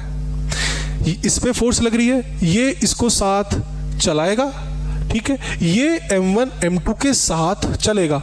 बात समझ पा रहे हो? अरे इसके ऊपर फोर्स लग रही है, ये वाला इसको अपने साथ चलाएगा। इसके ऊपर डिपेंड करता है क्या ये साथ चलेगा या साथ नहीं चलेगा। तो साथ चलने की कंडीशन क्या है? ध्यान से समझो। अगर एक्सेलरेशन ऑफ M1 ज्यादा हो या तो इक्वल टू हो किसके? एक्सेलरेशन ऑफ M2 के, तो क्या होगा? M1 क्या करेगा? साथ चलेगा, साथ चलेगा। इतनी बात समझ लेना, यही इंपॉर्टेंट पॉइंट है। हमें इसका एक्सेलरेशन निकालना है, हमें इसका एक्सेलरेशन निकालना है तो सबसे पहले ये हमें समझना होगा, क्या ऊपर वाली बॉडी जिसके ऊपर फोर्स नहीं लग रही है या जो साथ चल रहा है, जो साथ चल रहा है, क्या आप उसको एक्सेलरेशन ज्यादा दे रहे हो या उसके बराबर दे रहे हो, तभी वो साथ चलेगा। अदरवाइज जिस ब्लॉक के ऊपर फोर्स नहीं लग रही है वो साथ नहीं चलेगा। यही छोटा सा कॉन्सेप्ट आपको समझना है। अगर तो एक्सेलरेशन ज्यादा है या इक्वल है तो साथ चलेगा। क्लियर है बात? इतनी बात समझ गया। साथ अगर चलेगा तो सिंपल सी बात है, दोनों साथ अगर चलेंगे तो सिंपल सी बात है, इस पूरे का कुछ ना कुछ एक्सेलरेशन होगा, पूरे सिस्टम का एक एक्सेलरेशन होगा, वो आपको निकालना होगा। पूरे सिस्टम का एक्सेलरेशन आप निकालना होगा। ए सिस्टम का एक्सेलरेशन आप निकालना जानते हो, supporting force minus opposing force by net mass. अरे समझते हो ना, इस पूरे सिस्टम का एक्सेलरेशन आपसे पूछेगा। अगर तो साथ चल रहा है, अगर साथ नहीं चल रहा है तो जिस एक्सेलरेशन से दोनों चल रहे होंगे वही उनका इंडिविजुअल एक्सेलरेशन होगा। समझ पा रहे हो इतनी बात? मैंने आपसे क्या बोला था, सबसे पहले इंडिविजुअल एक्सेलरेशन निकालना है। वो किसकी हेल्प से निकलेगा? फ्री बॉडी डायग्राम की हेल्प से निकलेगा। उसके बाद आपको चेक करना है जो साथ चल रहा है, अगर उसको आप ज्यादा एक्सेलरेशन दोगे या बराबर एक्सेलरेशन दोगे तभी वो साथ चलेगा, अदरवाइज वो साथ नहीं चलेगा। अगर तो साथ चलता है, साथ चलेगा तो पूरा सिस्टम आगे को चलेगा, पूरा सिस्टम आगे चलेगा तो पूरे सिस्टम का एक्सेलरेशन ही आपको निकालना है, पूरे सिस्टम का एक्सेलरेशन ही निकालना है आपको। आप जानते हो supporting force minus opposing force by net mass is your answer. Supporting force क्या होगी? ये वाली सपोर्टिंग फोर्स होगी, ये वाली सपोर्टिंग फोर्स होगी। अपोजिंग फोर्स, इस पूरे सिस्टम को कोई नहीं रोक रहा है अगर ये फ्रिक्शनलेस सरफेस पे दौड़ रहा है तो। समझ पा रहे हो? अगर फ्रिक्शनलेस सरफेस पे दौड़ रहा है पूरा सिस्टम तो इस पे अपोजिंग फोर्स कोई भी नहीं होगी। समझ पा रहे हो? अरे इसको यहां से पकड़ के खींचोगे तो कुछ भी अपोज नहीं कर रहा है, नीचे वाला सरफेस फ्रिक्शनलेस है, कुछ भी अपोज नहीं कर रहा है, तो क्या होगा? अपोजिंग फोर्स जीरो होगी बाय नेट मास होगा। क्लियर है बात? समझ पा रहे हो? फ्री बॉडी डायग्राम कैसे बनता है समझ लो। 2 पॉइंट यहां पे आपको समझने होंगे, 2 पॉइंट मोस्ट इंपॉर्टेंट है, वो आपको समझने होंगे। फ्री बॉडी डायग्राम आपको बनाना आना चाहिए, ठीक है? इस तरीके से करेंगे। फ्रिक्शन कैसे निकालेंगे हम क्वेश्चन में भी समझेंगे। क्लियर है बात? समझ गए हो तो आगे बढ़ते हैं। अब हम फ्री बॉडी डायग्राम कैसे बनाना है वो आप समझ लो। जब ब्लॉक ऑन ब्लॉक होगा तो FBD कैसे बनेगा ध्यान से समझो। यहां पे दिख रहा है आपको? चलो यहां पे दिख रहा है, मैं पहले वाले का बना देता हूं आपके लिए। इसका M2 का देखिए, यहां पे देखिए, यहां पे ये दिख रहा है? हाँ चलो ये देखो ध्यान से। M2 का FBD कैसे बनेगा? M2 पे लगने वाली सारी फोर्सेस को आपको ड्रॉ करना होगा, हिसाब किताब करना होगा। एक बात मुझे बताओ, जब M2 को आप इधर खींचोगे, इधर फोर्स लगाओगे तो कौन कौन से सरफेसेस से उसको फ्रिक्शन मिलेगी, कौन कौन से सरफेसेस पे वो रिलेटिव मोशन कर रहा होगा। जहां रिलेटिव मोशन होगा वहां पे फ्रिक्शन होगी। फ्रिक्शन का काम क्या है? रोकना। फ्रिक्शन इस फोर्स को रोकेगा। बात समझ पा रहे हो? तो कौन कौन से सरफेस पे इसको फ्रिक्शन मिलेगी? एक तो नीचे वाले सरफेस पे, क्योंकि फ्रिक्शनलेस सरफेस है तो इस पे फ्रिक्शन तो मिलेगी, लेकिन फ्रिक्शन कितनी होगी? मैं क्या बोल देता हूं उसको, 0 होगी। क्या होगी? मैंने बोला है नीचे वाला सरफेस फ्रिक्शनलेस है तो फ्रिक्शन की वैल्यू क्या होगी? 0 होगी। लेकिन ऊपर वाले सरफेस से तो फ्रिक्शन मिलेगी ना। अरे ऊपर वाले सरफेस से तो M2 के ऊपर फ्रिक्शन लगेगी ही, ये बात आपको समझनी होगी। दोनों तरफ से उसको रगड़ लगेगी। नीचे वाला फ्रिक्शन लेस है इसलिए फ्रिक्शन 0, लेकिन ऊपर वाला सरफेस का म्यू कुछ गिवन है आपको, तो ऊपर वाले सरफेस की वजह से इस वाले सरफेस के ऊपर फ्रिक्शन लगेगी, अपोज होगा। ये बात समझ पा रहे हो? डायरेक्शन कहां होती है? जिधर को रिलेटिव मोशन हो रहा होगा उसके अपोजिट में क्या होगी? फ्रिक्शन की डायरेक्शन होगी। तो M2 के ऊपर जो फ्रिक्शन की डायरेक्शन होगी वो ये होगी। बात समझ पा रहे हो? बात समझ पा रहे हो? अब एक बात बताओ, इस पे आपने सारी फोर्सेस को बना लिया, सारी फोर्सेस को। ये आप जो फोर्स लगा रहे हो वो वाली फोर्स है। ये वाली फोर्स कौन सी फोर्स है? जो किसकी वजह से लगेगी? इस वाले सरफेस की वजह से लगेगी। जो फ्रिक्शन पैदा होगी उसकी डायरेक्शन क्या होगी? रिलेटिव मोशन के ऑपोजिट होगी। यहां तक कोई समस्या नहीं होनी चाहिए आपको। क्लियर है बात? ये बात क्लियर है तो अब हम बनाते हैं फ्री बॉडी डायग्राम पहले वाले इस वाले मास के लिए, इस वाली बॉडी के लिए फ्री बॉडी डायग्राम बनाते हैं। ध्यान से समझो। ये मैंने यहां पे बना दिया, यहां पे दिख रहा है आपको? ये दिख रहा है आपको? ये दिख रहा है आपको? तो ये देखो फिर ध्यान से। अच्छा एक बात बताओ, इस वाले ब्लॉक के ऊपर फोर्सेस किस तरीके से बनेंगी? कोई डायरेक्ट फोर्स तो हम नहीं लगा रहे हैं, क्योंकि जो आप पकड़ के खींच रहे हो वो तो आप नीचे वाले ब्लॉक को खींच रहे हो, ऊपर वाले ब्लॉक को आप नहीं खींच रहे हो पकड़ के। ये बात समझ पा रही है? तो कौन इसको रिस्पॉन्सिबल होगा आगे लेके जाने के लिए? अरे कौन सी फोर्स रिस्पॉन्सिबल होगी जो इस वाले ब्लॉक को आगे लेके जाएगी? ये बात समझने की है। कौन सी फोर्स रिस्पॉन्सिबल है जो इसको आगे लेके जाएगी? That is friction force. Friction force यहां पे सपोर्ट कर रही है किसको? अरे M1 ब्लॉक को सपोर्ट कर रही है आगे चलने के लिए। समझ पा रहे हो ये बात? फ्रिक्शन ही तो रिस्पॉन्सिबल है जो इस M1 ब्लॉक को आगे लेके जा रही है। समझ पा रहे हो?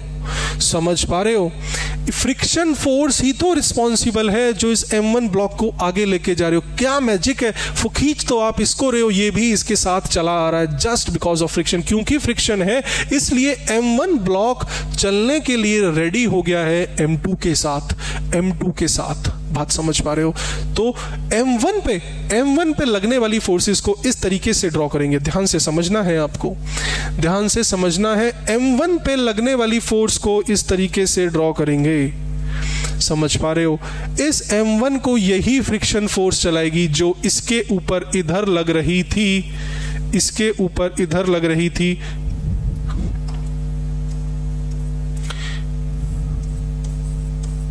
कोई दिक्कत नहीं होनी चाहिए इस वाले पॉइंट में, आपको समझना होगा। ध्यान से समझो, मोस्ट इंपॉर्टेंट पॉइंट है। इस M2 वाले ब्लॉक को जब आप खींचोगे तो इस सरफेस की वजह से इसके ऊपर एक फ्रिक्शन लगी FR2। यही तो फ्रिक्शन रिस्पॉन्सिबल है जो इसको आगे लेके जाएगी। यही फ्रिक्शन रिस्पॉन्सिबल है जो M1 को आगे लेके जाएगी। तो अगर मैं M1 पे फ्रिक्शन की डायरेक्शन बनाऊंगा, M1 के ऊपर फ्रिक्शन की डायरेक्शन बताऊंगा जो उसको एक फोर्स का काम करेगी, तो उसके ऊपर इस तरीके से आप फोर्सेस बनाओगे। जो साथ चल रहा है वो फ्रिक्शन की वजह से तो साथ चल रहा है। फ्रिक्शन की वजह से ही तो साथ चल रहा है। जो साथ चल रहा है तो फ्रिक्शन इस वाले ब्लॉक के ऊपर इस डायरेक्शन में लगेगी। यही तो रिस्पॉन्सिबल है इसको आगे लेके जाने के लिए। समझ पा रहे हो? इतना काफी है, समझना होगा आपको, इतनी बात समझनी होगी आपको। क्लियर है बात? फ्रिक्शन बोले तो क्या है, खुद थोड़ा सा एक और फील लेके आओ कि अगर जितना ज्यादा इंटरलॉकिंग होगी इन दोनों के बीच में, उतने चांसेस क्या रहेंगे, ये वाला ब्लॉक आगे जाएगा। जितनी ज्यादा इंटरलॉकिंग होगी उतना M1 वाला ब्लॉक आगे जाएगा M2 के साथ। समझ पा रहे हो? मतलब फ्रिक्शन, अगर फ्रिक्शन होगी तभी ये वाला ब्लॉक आगे जाएगा। फ्रिक्शन नहीं होगी तो ये वाला ब्लॉक आगे नहीं जा सकता। क्लियर है बात क्लियर है? तो इस तरीके से आपको फ्री बॉडी डायग्राम बनाना है। मत पूछना जब मैं क्वेश्चन करूंगा तो कि ये वाला ब्लॉक ये वाली फ्रिक्शन इस डायरेक्शन में कैसे, यही समझना है। अरे ये फ्रिक्शन ना होती तो M1 आगे नहीं जा सकता था। इस M1 पे लगने वाली जो फ्रिक्शन है वो M1 वाले ब्लॉक के लिए एक फोर्स का काम कर रही है। अरे एक फोर्स का काम कर रही है। फ्रिक्शन क्या है? फोर्स ही तो है, लेकिन M1 वाले ब्लॉक को वही फोर्स आगे लेके जा रही है। क्लियर है बात? समझ गए तो बहुत अच्छी बात है। एक और प्रैक्टिस कर लेते हैं। देखो ध्यान से, क्या कहता है, इसमें भी फ्री बॉडी डायग्राम बनाना है आपको। ठीक है, जितनी मैंने पॉइंट्स आपको समझाए हैं उन्हीं पॉइंट्स को फॉलो करना है। तो आपको ये दो ब्लॉक्स दिए हुए हैं। अब की बार जो फोर्स लग रही है वो ऊपर वाले ब्लॉक पे लग रही है। ऊपर वाले ब्लॉक पे फोर्स लगने का मतलब क्या है? मतलब ऊपर वाला ब्लॉक तो चलेगा। अगर फ्रिक्शन होगी इन दोनों के बीच में और सफिशिएंट फ्रिक्शन होगी तो M2 भी आगे चलेगा, अदरवाइज M2 आगे नहीं चलेगा। समझ पा रहे हो? चलो समझते हैं, फ्री बॉडी डायग्राम बनाते हैं। ये हो गया M1 का। ठीक है, M1 पे एक डायरेक्ट फोर्स लग रही है F। कोई दिक्कत नहीं होनी चाहिए। M1 वाला M2 के साथ कांटेक्ट में है। जहां कांटेक्ट होगा और रिलेटिव मोशन होगा वहां पर क्या होगी? फ्रिक्शन होगी। वहां पर क्या होगी? फ्रिक्शन होगी। तो फ्रिक्शन रिलेटिव मोशन के ऑपोजिट लगेगा। तो M1 पे लगने वाली फ्रिक्शन कहां होगी? FR2। कोई दिक्कत यहां तक, कोई दिक्कत तुम्हें नहीं होनी चाहिए। अरे देखो ना, एक सरफेस तो ये है, एक सरफेस ये है। इसके लिए मैंने बोल दिया ये μ1 है और इसके लिए मैंने क्या बोल दिया? μ2 बोल दिया। इतनी बात समझते हो? तो इस सरफेस के रिस्पेक्ट में मैंने फ्रिक्शन 2 लिख दिया। बात समझ पा रहे हो? सरफेस 1 सरफेस 2, सरफेस 2 है तो मैंने फ्रिक्शन 2 बोल दिया इसको। इतनी बात समझ पा रहे हो? क्लियर है बात? इतनी बात समझते हो? चलो, तो M1 पे यही दो फोर्सेस लगेंगी, एक ये फोर्स और एक ये फ्रिक्शन। इतनी बात समझते हो? और इसको पकड़ के खींचोगे तो नीचे वाले सरफेस से इसको रगड़ लगेगी ना, रगड़ लगेगी तो मतलब फ्रिक्शन होगी। वही रगड़ी तो फ्रिक्शन है। समझ पा रहे हो? तो फ्रिक्शन की डायरेक्शन M1 पे क्या होगी? इस तरीके से होगी। ठीक है, इतनी बात समझे। तो अब M2 के ऊपर ड्रॉ कर लेते हैं। M2 यहाँ पे दिख रहा है आपको, M2 दिख रहा है। अच्छा एक बात बताओ, अगर फ्रिक्शन इस डायरेक्शन में लग रही है, इसके ऊपर यही फ्रिक्शन तो रिस्पॉन्सिबल होगी M2 को आगे लेके जाने के लिए। मतलब अगर M2 आगे जाता है तो सिर्फ और सिर्फ किस वजह से जाएगा, वो इन दोनों के बीच में जो फ्रिक्शन होगी, जो इंटरलॉकिंग होगी, उसी की वजह से M2 आगे जाएगा। तो M2 पे लगने वाली फ्रिक्शन जो होगी वो यही फ्रिक्शन इसको सपोर्ट करेगी आगे चलने के लिए। समझ पा रहे हो? तो मैं यहां पे बना दूं FR2, कोई दिक्कत। नीचे वाले सरफेस से भी इसके ऊपर M2 के ऊपर एक फ्रिक्शन लगेगी, उसको आप इस तरीके से बना दो, जिसकी वैल्यू क्या होगी, 0 होगी, क्योंकि म्यू क्या है यहाँ पे 0 दिया हुआ है सरफेस 1 के लिए। This is surface 1, this is surface 2। इतना ही सिंपल आपको समझना है। जैसे ही आपको ब्लॉक ऑन ब्लॉक कॉन्सेप्ट दिखता है, you have to make the free body diagram. जैसे ही फ्री बॉडी डायग्राम बनाएंगे, अब आपको क्या करना है मैं आपको बता चुका हूं। अब क्या करना है आपको, सबसे पहले निकालना है एक्सेलरेशन, इंडिविजुअल एक्सेलरेशन निकालना है। अगर साथ चलने वाले को अगर आप ज्यादा एक्सेलरेशन देते हो या उतना अपने बराबर एक्सेलरेशन देते हो तो साथ चलेगा, साथ चलने वाला साथ चलेगा। बात समझ पा रहे हो? यहां पे साथ चलने वाला कौन है? अरे M2 है, M2 साथ चलेगा। समझ पा रहे हो? M2 का एक्सेलरेशन अगर ज्यादा होगा या बराबर होगा इसके तो ही साथ चलेगा, अदरवाइज साथ नहीं चलेगा। क्लियर है? बहुत सिंपल कॉन्सेप्ट है। क्वेश्चन की तरफ बढ़ते हैं अब। ठीक है, अगर साथ चलेगा तो फिर क्या निकालेंगे, पूरे सिस्टम का ओवरऑल एक्सेलरेशन निकालेंगे और क्या निकालेंगे, फ्रिक्शन निकालेंगे, फ्रिक्शन। क्लियर है? एक क्वेश्चन से समझते हैं, डेटा लेके एक क्वेश्चन से समझते हैं क्वेश्चन क्या कहता है। चलो इस क्वेश्चन को सॉल्व करने की कोशिश करते हैं। इसमें निकालेंगे हम एक्सेलरेशन और फ्रिक्शन। क्लियर है? चलो इसको सॉल्व करते हैं। देखो ध्यान से क्या करना है हमें, मैंने आपको क्या बताया था, सबसे पहले FBD और कॉन्सेप्ट को ध्यान रखना है। कॉन्सेप्ट आपको फ्रिक्शन का पता होना चाहिए। कोई बॉडी मोशन में तभी आएगी जब लिमिटिंग फ्रिक्शन से ज्यादा हो, कोई बॉडी मोशन में तभी आएगी जब लिमिटिंग फ्रिक्शन से ज्यादा हो। जैसे ही बॉडी मोशन में आ गई तो इसका मतलब उसके ऊपर जो लग रही है फ्रिक्शन वो क्या है, काइनेटिक फ्रिक्शन होगी। यही सारे कॉन्सेप्ट आपको फ्रिक्शन के याद रखने हैं जब आप फ्रिक्शन के क्वेश्चन को सॉल्व करोगे। ठीक है, तो कॉन्सेप्ट सारे पता है आपको, बहुत आराम से इस क्वेश्चन को सॉल्व करना है, बहुत ईजी है। ठीक है, चलो एक क्वेश्चन को सॉल्व करते हैं। इस तरीके से आपके पास गिवन है और सबसे पहले हम बनाएंगे FBD बोले तो ये बन गया इस वाले ब्लॉक के लिए 4, इसके ऊपर लगने वाली फोर्स 30, कोई दिक्कत नहीं होनी चाहिए। ठीक है, इतनी बात समझते हो 30। इधर फ्रिक्शन, इस सरफेस की वजह से लगने वाली फ्रिक्शन मैं क्या बोलूंगा, F1 बोलूंगा, जो कि क्या होगी, 0 होगी। सब समझते हो? इस वाले सरफेस की वजह से, इस वाले सरफेस की वजह, सरफेस 2 बोलेंगे, सरफेस 2, μ2 बोल देता हूं मैं इसको, μ2, μ1, μ2, कोई दिक्कत। μ2 वाले सरफेस, इस वाला सरफेस की वजह से फ्रिक्शन लगेगी इसके ऊपर। अरे हाँ कि ना, इस वाले सरफेस, ये जो 3 वाला जो ब्लॉक है, ये ब्लॉक 4 वाले के साथ कांटेक्ट में है, कांटेक्ट होगा और रिलेटिव मोशन होगा तो फ्रिक्शन होगी तो 4 वाले को रोकेगी, 4 वाले ब्लॉक को रोकेगी फ्रिक्शन, जो कि अपोज करेगी, अपोजिट डायरेक्शन में लगेगी। बात समझ पा रहे हो? तो ये लग गई फ्रिक्शन, कोई दिक्कत नहीं होनी चाहिए। FR2, क्योंकि सरफेस 2 की वजह से, ये सरफेस 2 की वजह से ये फ्रिक्शन है, तो इसकी डायरेक्शन इस तरीके से होगी। इतनी बात समझ पा रहे हो? इतनी बात समझ पा रहे हो? तो इसको थोड़ा सा सॉल्व भी कर लेते हैं। FR2 की वैल्यू क्या होगी, मैं यहां पे लिख देता हूं। FR2 की वैल्यू क्या होगी, एक बात बता सकते हो यहां पे फ्रिक्शन कितना होगा फ्रिक्शन FR2 कितना होगा, फ्रिक्शन FR2 बता सकते हो?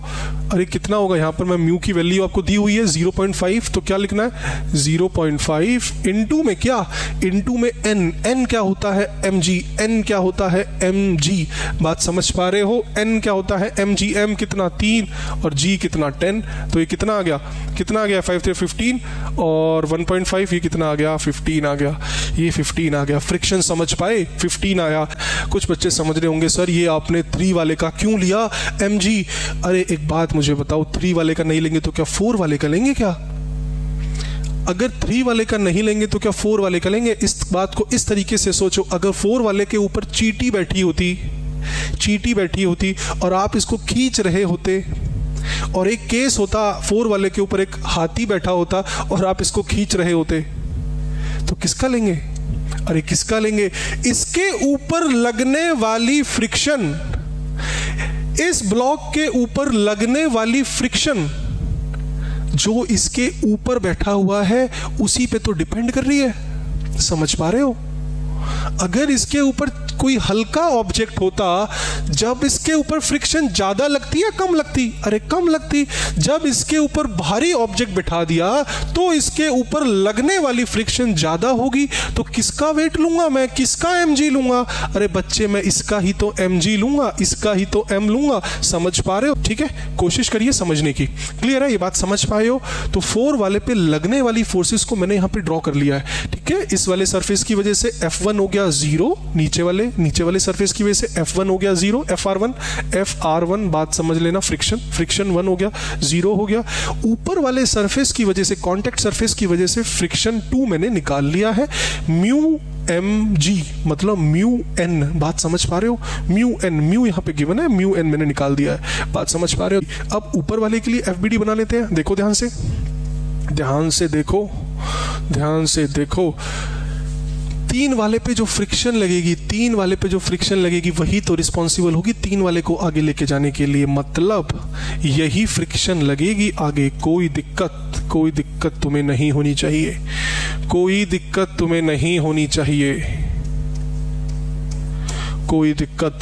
यही तो रिस्पॉन्सिबल है इसको आगे लेके जाने के लिए। अदरवाइज मुझे समझा के दिखा दो ये ब्लॉक आगे कैसे जा रहा है। फ्रिक्शन ही तो है, इंटरलॉकिंग ही तो है 3 और 4 के बीच में, तभी तो वो आगे जा रहा है। समझ पा रहे हो? समझना तुम्हें चाहिए। ओल्ड व्यू क्या बोलता था? इंटरलॉकिंग बोलता था। मॉडर्न व्यू क्या बोलेगा? मॉडर्न व्यू बोलेगा इंटरमोलिक्यूलर फोर्सेस ऑफ अट्रैक्शन। समझ पा रहे हो? क्लियर है बात? कॉन्सेप्ट मैंने डिस्कस किया था आपसे। ठीक है, तो ये समझ गए आप। ये वाली फोर्स, ये वाली फ्रिक्शन किसके ऊपर? इसके ऊपर। ये वाली फ्रिक्शन इसके ऊपर या इसके रिस्पॉन्सिबल है इसको आगे लेके जाने के लिए। क्लियर है बात? इतनी बात समझे तो अब इसका हिसाब किताब करते हैं। मैंने आपको बोला FBD बनाने के बाद आपको सबसे पहले फिर क्या करना है? आपको इनका इंडिविजुअल एक्सेलरेशन निकालना है, चेक करना है क्या ये साथ चलेगा या साथ नहीं चलेगा। जल्दी से चेक कर लेते हैं। ध्यान से देखो, मैं इसके लिए यहां पे निकाल रहा हूं। ठीक है, देखो ध्यान से। इसका एक्सेलरेशन कैसे निकालोगे आप? एक्सेलरेशन निकालना अच्छे से जानते हो। Supporting force minus opposing force by net mass. एक बात मुझे बताओ, ये 30 इधर लग रही है, फ्रिक्शन 15 है, तो क्या आगे चलेगा? अरे बिल्कुल चलेगा। 30 इधर है, 15 इधर है, 30 इधर है और 15 इधर है, तो डेफिनेटली चलेगा। इसका एक्सेलरेशन क्या होगा? मैं निकाल देता हूं यहां पे, मैं लिख देता हूं यहां पे 4 वाले का एक्सेलरेशन किस वाले ब्लॉक का? 4 वाले का। कितना होगा? 30 माइनस में 15 बाय नेट मास। कितना आया? 15/4 आया। 15/4 को सॉल्व करोगे तो कितना आएगा? 3.75। कोई दिक्कत तुम्हें नहीं होनी चाहिए यहां तक। क्लियर है बात? इसी को अब हम निकालते हैं A3 का एक्सेलरेशन निकाल लो। A3 का एक्सेलरेशन कैसे निकलेगा? A3 का एक्सेलरेशन निकलेगा इसकी फोर्सेस बाय नेट मास। कितना होगा? 15/3। इसकी कोई अपोजिंग फोर्स है? कोई भी अपोजिंग फोर्स नहीं है। ये बात तुम्हें समझनी होगी। यही तो इसको रिस्पॉन्सिबल है आगे लेके जाने के लिए। यही फोर्स इसको आगे लेके जाने के लिए रिस्पॉन्सिबल है, तो ये फोर्स इसके लिए सपोर्टिंग फोर्स होगी। अपोजिंग फोर्स कुछ भी नहीं है। तो सीधा सीधा क्या होगा? इसको क्या करेंगे भाई? नेट मास करेंगे तो क्या है हमारा आंसर आएगा? 5 आ गया। कितना आया एक्सेलरेशन? 5 आया। आप देख पा रहे हो A3 का एक्सेलरेशन कितना है? A4 से ज्यादा है। A3 का एक्सेलरेशन A4 से ज्यादा है तो साथ चलेगा। अरे साथ चलेगा भाई। समझ पाए बात? साथ अगर चलेगा, ये सिस्टम साथ में चलेगा। अगर आप 30 न्यूटन की फोर्स आप लगाओगे इस सिस्टम के ऊपर, ये सिस्टम साथ चलेगा। तो यही तो आपको फाइंड आउट करना था कि सिस्टम साथ चलेगा या ये अलग अलग चलेंगे। अगर अलग अलग चलते तो हम कंबाइन एक्सेलरेशन नहीं निकालते। अब हम निकालेंगे पूरे सिस्टम का कंबाइन एक्सेलरेशन। आपने कंडीशन निकाल ली, साथ चलेगा। जिसको साथ आपको अपने साथ लेके चलना है उसको ज्यादा देना पड़ेगा हमेशा। ऐसे समझो, जिसको आपको अपने साथ लेके चलना है उसको ज्यादा देना पड़ेगा या फिर इक्वल देना पड़ेगा, तभी वो साथ चलता है, अदरवाइज वो साथ नहीं चलेगा। समझ पा रहे हो, सोच पा रहे हो इतनी बात?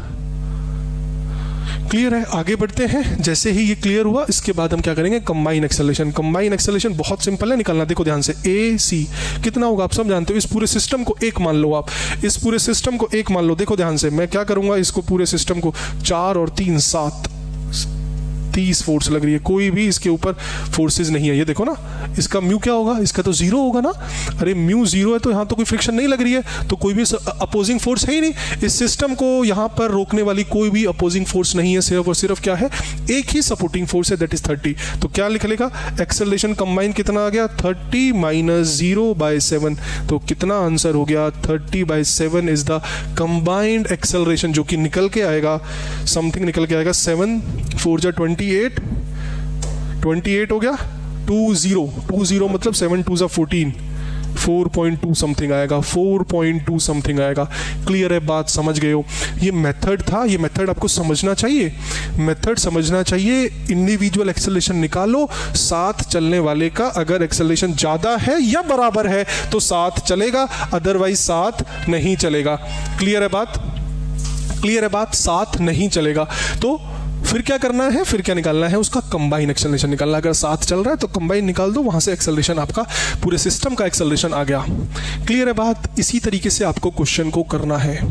फ्रिक्शन की बात कर लेते हैं। फ्रिक्शन की बात करें, दोनों सरफेसेस पे फ्रिक्शन कितना लग रहा है, दोनों सरफेसेस पे फ्रिक्शन कितना लग रहा है वो आपको समझना होगा। इस वाले सरफेस का फ्रिक्शन तो 0 है, इस वाले सरफेस का फ्रिक्शन क्या है, 0 है। कितना है, 0 है। ठीक है, इतनी बात समझ गए हो आप? समझ गए हो तो अब निकालते हैं फ्रिक्शन। अरे जब ये कंबाइन सिस्टम आगे चल रहा है तब फ्रिक्शन कितनी होगी, दोबारा से समझो। जब ये कंबाइन सिस्टम आगे चल रहा है तब फ्रिक्शन कितनी होगी, ध्यान से समझते हैं।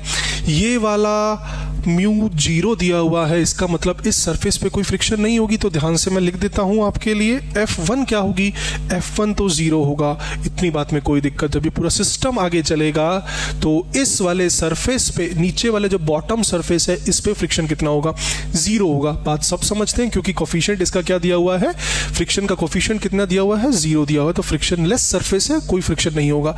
दूसरी बात, जब ये सिस्टम आगे चल रहा होगा तो एक बात मुझे बताओ, ये जो 3 वाला ब्लॉक है, ये जो ऊपर वाला ब्लॉक है, ये इसके रिस्पेक्ट में क्या है, रेस्ट पे है। अरे समझ पा रहे हो? ये वाला जो ब्लॉक है ऊपर वाला, नीचे वाले ब्लॉक के रिस्पेक्ट में किस में है, रेस्ट में है। समझ पा रहे हो? साथ चल रहा है, ठीक है। तो इस वाले ऊपर वाले ब्लॉक के ऊपर फ्रिक्शन कितना होगा, ऊपर वाले ब्लॉक के ऊपर फ्रिक्शन कितना होगा, ये बात समझनी होगी आपको। ध्यान से देखो, इस वाले सरफेस पे फ्रिक्शन कितना होगा, F2 सरफेस पे फ्रिक्शन कितना होगा। क्लियर है बात? दोबारा से समझो, जब ये सिस्टम चल रहा है तो F2 वाले सरफेस पे, इस सरफेस पे फ्रिक्शन कितना होगा। ऊपर वाला इसके रिस्पेक्ट में क्या है, रेस्ट पे है। ऊपर वाला इसके रिस्पेक्ट में अगर रेस्ट में है तो कौन सी फ्रिक्शन लगती है, स्टैटिक फ्रिक्शन लगती है। कौन सी फ्रिक्शन लगती है, स्टैटिक फ्रिक्शन लगती है। और ध्यान से समझो, स्टैटिक फ्रिक्शन की वैल्यू किस पे डिपेंड होती है, स्टैटिक फ्रिक्शन की वैल्यू अप्लाइड फोर्स के ऊपर डिपेंड करती है। जितना आप फोर्स लगाओगे उतनी फ्रिक्शन, स्टैटिक फ्रिक्शन की वैल्यू उस पर डिपेंड करती है, जितना आप फोर्स लगाओगे उसकी उतनी ही क्या होगी, फ्रिक्शन होगी। ध्यान से देखो, इस सरफेस पे फ्रिक्शन कितनी होगी, F2 कितनी होगी, अप्लाइड फोर्स के बराबर होगी, अप्लाइड फोर्स के बराबर होगी। समझ पा रहे हो? अप्लाइड फोर्स के बराबर होगी। मतलब क्या है, अरे 3 पे लगने वाली अप्लाइड फोर्स क्या है, इस वाले ऑब्जेक्ट पे लगने वाली अप्लाइड फोर्स क्या है, अप्लाइड फोर्स आप सब जानते हो, मास इनटू में एक्सेलरेशन होता है। F क्या होता है, इज इक्वल्स टू m में होता है। F is equals to m में होता है, तो m क्या है, इसका 3 है। और एक्सेलरेशन कितना आया, ये कितने एक्सेलरेशन से चल रहा है, 4.2 के एक्सेलरेशन से चल रहा है। मैं कब की बात कर रहा हूं, जब ये सिस्टम आगे मूव कर रहा है तो इसका एक्सेलरेशन कितना है, 4.2 है। इसका मतलब इसके ऊपर लगने वाली फोर्स कितनी है, मास इनटू में इट्स एक्सेलरेशन, जो कि कितना निकल के आएगा, 3 2 6 12.6। इसके ऊपर 12.6 फोर्स लग रही है, इसके ऊपर 12.6 अप्लाइड फोर्स है। अप्लाइड फोर्स बराबर होती है फ्रिक्शन के, कब, अप्लाइड फोर्स ही बराबर होती है फ्रिक्शन के, कब, when object is at rest. 3 वाला इसके रिस्पेक्ट में रेस्ट में है, तो F2 कितना आ गया, इस सरफेस का फ्रिक्शन कितना आ गया, 2 वाले सरफेस का फ्रिक्शन कितना आ गया, 12.6। क्लियर है बात समझ गए हो आप, समझ गए हो बात आप, समझ, ठीक है। आगे बढ़ते हैं। देखो ध्यान से क्या कहता है, ठीक है, इस तरीके से क्वेश्चन है, 5 है, 20 है, 50 उसके ऊपर फोर्स लग रही है और आपको दो कोफिशिएंट गिवन है, काइनेटिक और स्टैटिक कोफिशिएंट गिवन है। इसका अगेन μ1 आपको 0 है, इसका मतलब नीचे वाला सरफेस क्या है, फ्रिक्शनलेस है, ठीक है। एक्सेलरेशन और आपको फ्रिक्शन दोनों ही निकालना है। तो स्टार्ट करते हैं। मैंने आपको बताया था सबसे पहले क्या बनाएंगे, एफबीडी बनाएंगे। एफबीडी बनाएंगे तो इसका एफबीडी बनाते हैं। ध्यान से देखो, ये 5 क्लियर है, दिख रहा है ना, यहाँ पे सबको दिख रहा है, ये 5 है और इसके ऊपर फोर्सेस लग रही हैं इस तरीके से, ये 50 हो गया, ठीक है।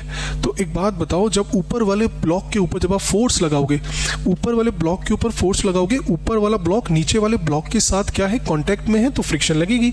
फ्रिक्शन लगेगी, रिलेटिव मोशन होगा तो फ्रिक्शन लगेगी। फ्रिक्शन लगेगी तो ऊपर वाले ब्लॉक पे लगने वाली फ्रिक्शन की डायरेक्शन क्या होगी, आप सब जानते हो, ऐसे होगी। कोई दिक्कत नहीं होनी चाहिए तुम्हें, क्लियर है बात। एक बात बताओ, क्या कंडीशन है कि ऊपर वाला ब्लॉक चलेगा?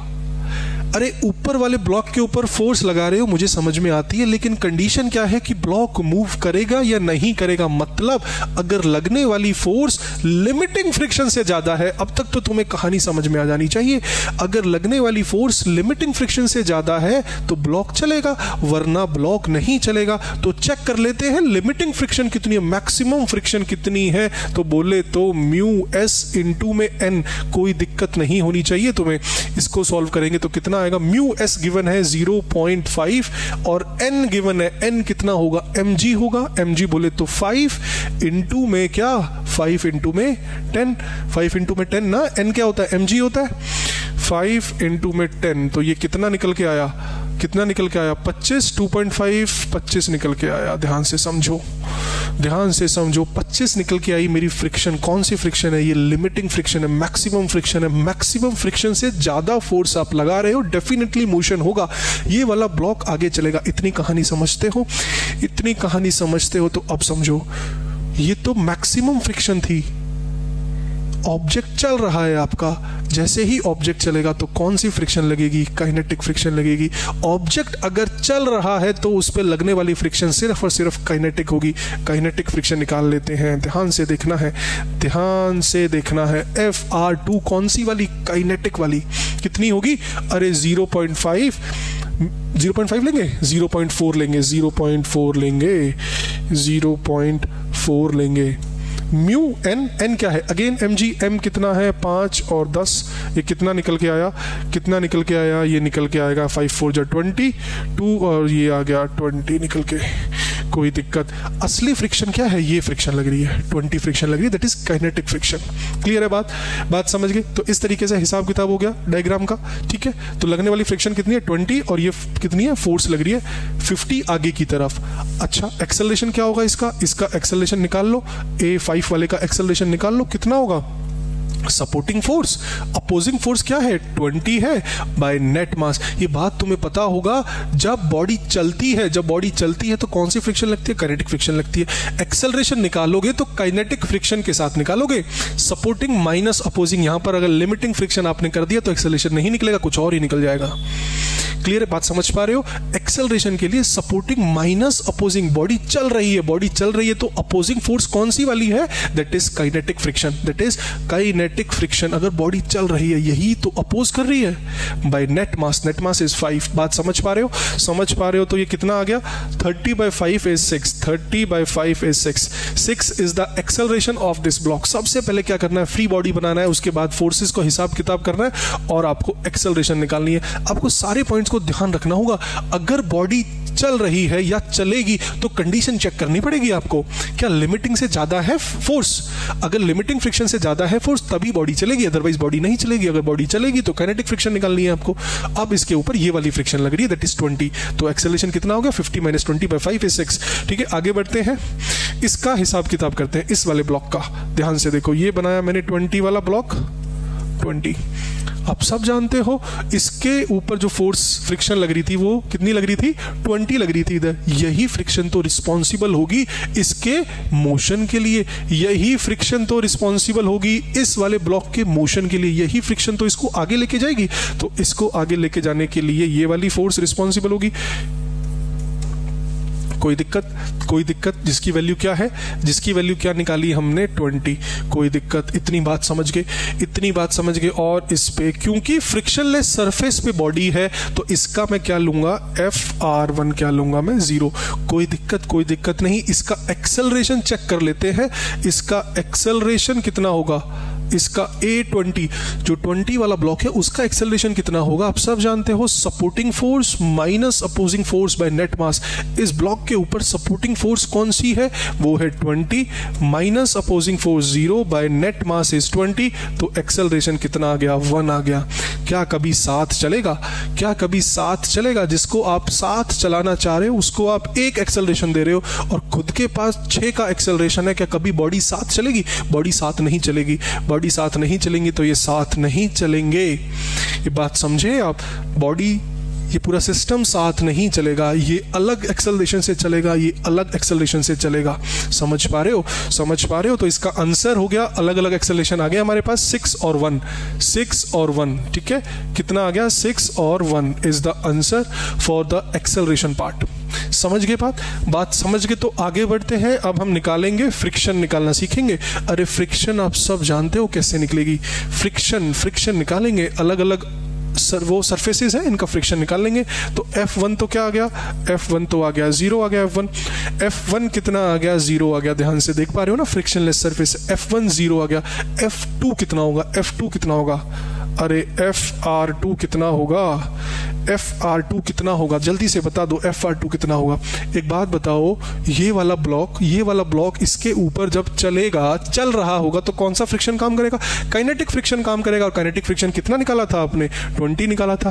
कितना निकाला था, इस वाले सरफेस के ऊपर फ्रिक्शन कितना होगा, ये ब्लॉक इसके ऊपर चलेगा तो इस सरफेस के ऊपर फ्रिक्शन कितना होगा, दैट इज 20 होगा। क्लियर है बात, समझ पा रहे हो। फ्रिक्शन इस वाले सरफेस का 0 और इस वाले सरफेस का 20, क्योंकि ऑब्जेक्ट चल रहा है। लिमिटिंग फ्रिक्शन नहीं लेंगे, काइनेटिक फ्रिक्शन होगा। कौन सा होगा, काइनेटिक फ्रिक्शन होगा इस वाले सरफेस के ऊपर। क्लियर है बात, समझ सके हो तो अच्छी बात है। अब बढ़ते हैं अगले कॉन्सेप्ट की तरफ, ठीक है, बढ़ते हैं आगे बच्चे। चलो एक और क्वेश्चन देखते हैं, इस क्वेश्चन को सॉल्व करें, फिर न्यूटन्स लॉज ऑफ मोशन की तरफ बढ़ेंगे। क्या बढ़ेंगे, न्यूटन्स लॉज ऑफ मोशन, जो 3 लॉज जो दिए हैं उन लॉज को डिस्कस करेंगे। फोर्सेस का पार्ट कंप्लीट हो जाएगा, this is the last question. उसके बाद हम पढ़ेंगे न्यूटन्स लॉज ऑफ मोशन, जो 3 लॉज है, इंपॉर्टेंट लॉज हैं, उसके बारे में डिस्कशन करेंगे। ठीक है, वीडियो को पूरा देखना है आपको, ठीक है। चलो क्या बोलता है, ये अगली टाइप है, ब्लॉक ऑन ब्लॉक की अगली टाइप है। इस तरीके से भी क्वेश्चन पूछ सकता है। इसमें आपको बोला गया है कि ब्लॉक साथ चल रहे हैं, दोनों ब्लॉक एक साथ चल रहे हैं, मतलब सो दैट ब्लॉक मूव टुगेदर। एक बात उसमें बोला गया है आपको, ब्लॉक साथ चल रहे हैं, तो निकालना क्या है, आपको मैक्सिमम फोर्स निकालनी है जो ये सिस्टम साथ चल सके। समझ पा रहे हो, मैक्सिमम फोर्स का मतलब समझ रहे हो आप। ऐसी कंडीशन है ना कि अगर आपने बहुत ज्यादा फोर्स लगा दी, बहुत ज्यादा फोर्स के केस में क्या होगा, ये वाला आगे चला जाएगा, ये नीचे गिर जाएगा। ऐसी कंडीशन है ना, आपने ऑब्जर्व किया होगा डेली लाइफ में। बोल रहा है कि ये सिस्टम साथ चलना चाहिए, 2 ब्लॉक का सिस्टम साथ चलना चाहिए। बताओ कितनी मैक्सिमम फोर्स होनी चाहिए, F कितनी मैक्सिमम होनी चाहिए कि सिस्टम साथ चले। समझ पा रहे हो, ठीक है। तो अगेन प्रायोरिटी आपको साथ चलने वाले को ही देनी पड़ेगी। अगेन प्रायोरिटी आपको साथ चलने वाले को ही देनी पड़ेगी। समझ पा रहे हो, साथ चलने वाला, उसको ही प्रायोरिटी आपको देनी पड़ेगी। कैसे प्रायोरिटी, समझो ध्यान से। एक बात बताओ, अगर जो साथ चलेगा उसको मान लो आपकी आपने मैक्सिमम एक्सेलरेशन दे दिया। मैक्सिमम एक्सेलरेशन साथ चलने वाले का कितना पॉसिबल हो सकता है और कैसे पॉसिबल हो सकता है, ध्यान से समझो। अरे दोनों के बीच में लगने वाली फ्रिक्शन ही तो रिस्पॉन्सिबल है इसको आगे चलाने के लिए। किसको, अरे ऊपर वाले को। समझ पा रहे हो, दोनों के बीच में लगने वाली फ्रिक्शन ही तो रिस्पॉन्सिबल है इसको आगे बढ़ाने के लिए, ऊपर वाले को। आप इसको मैक्सिमम फ्रिक्शन दे दो, मैक्सिमम फ्रिक्शन दोगे तो मैक्सिमम एक्सेलरेशन मिलेगा। लिख देता हूं इस बात को, give maximum, give maximum friction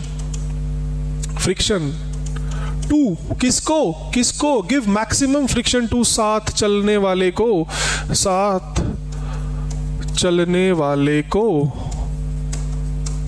इतनी बात समझे? मैक्सिमम फ्रिक्शन दे दो उसको, साथ चलने वाले को, वही तो रिस्पॉन्सिबल होता है उसको आगे लेके जाने के लिए। मैक्सिमम फ्रिक्शन दोगे तो उसका मैक्सिमम एक्सेलरेशन भी होगा, मैक्सिमम एक्सेलरेशन भी होगा। आप यही तो चाहते हो। इससे पूछ लो, इससे इसको प्रायोरिटी दे दी साथ चलने वाले को आपने, ठीक है। आप कितने एक्सेलरेशन से चल सकते हो, बस इसका एक्सेलरेशन मैक्सिमम निकाल लो, वही इसका लेट कर लो, जो इसका मैक्सिमम आएगा उसी को इसका लेट कर लो, बस फोर्स निकाल दो। यही कॉन्सेप्ट है, समझो ध्यान से।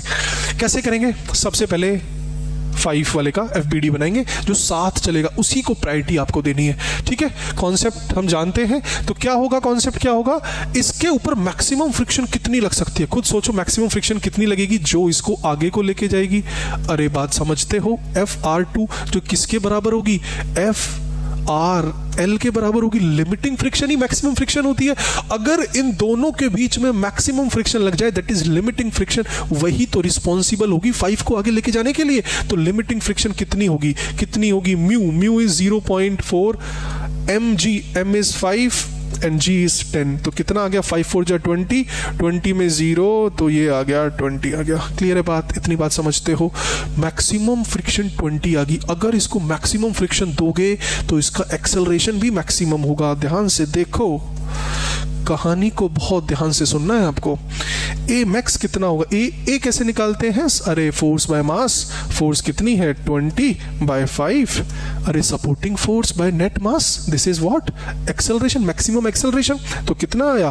कितना आया? 4 आ गया। मैक्सिमम एक्सेलरेशन इसका 4 आ गया। ये 4 ही एक्सेलरेशन से दौड़ सकता है, चल सकता है। ये 4 मैक्सिमम एक्सेलरेशन से चल सकता है। इसका मतलब नीचे वाले को भी 4 दे दो, नीचे वाले को भी 4 दे दो और फोर्स निकाल दो। ध्यान से देखो, नीचे वाले का हिसाब किताब यहां पे करते हैं, दिख रहा है आप सबको? ध्यान से देखो, ये 10 लिखा, ये फोर्स लिखा, नीचे वाले का FBD भी तो बनाना होगा। अरे ये फोर्स, इसके ऊपर फ्रिक्शन की डायरेक्शन कहां होगी? नीचे वाले सरफेस की वजह से फ्रिक्शन नीचे नीचे, दैट इज 0, क्योंकि फ्रिक्शनलेस सरफेस है। इतनी कहानी समझते हो? ऊपर वाले बॉडी की वजह से, ऊपर वाले सरफेस की वजह से जहां कांटेक्ट हो रहा है वहां भी फ्रिक्शन होगी, वो फ्रिक्शन इसको पीछे धकेलेगी, that is FR। Limiting friction हमने तो माना था, हमने सोचा सबसे मैक्सिमम फ्रिक्शन कितनी लग रही है, वो ये लो, क्योंकि मैक्सिमम फोर्स निकाल रहे हैं। FRL वो कितनी आएगी? कितनी आई आपकी? 20 आई थी। कोई दिक्कत? कोई दिक्कत? कोई दिक्कत?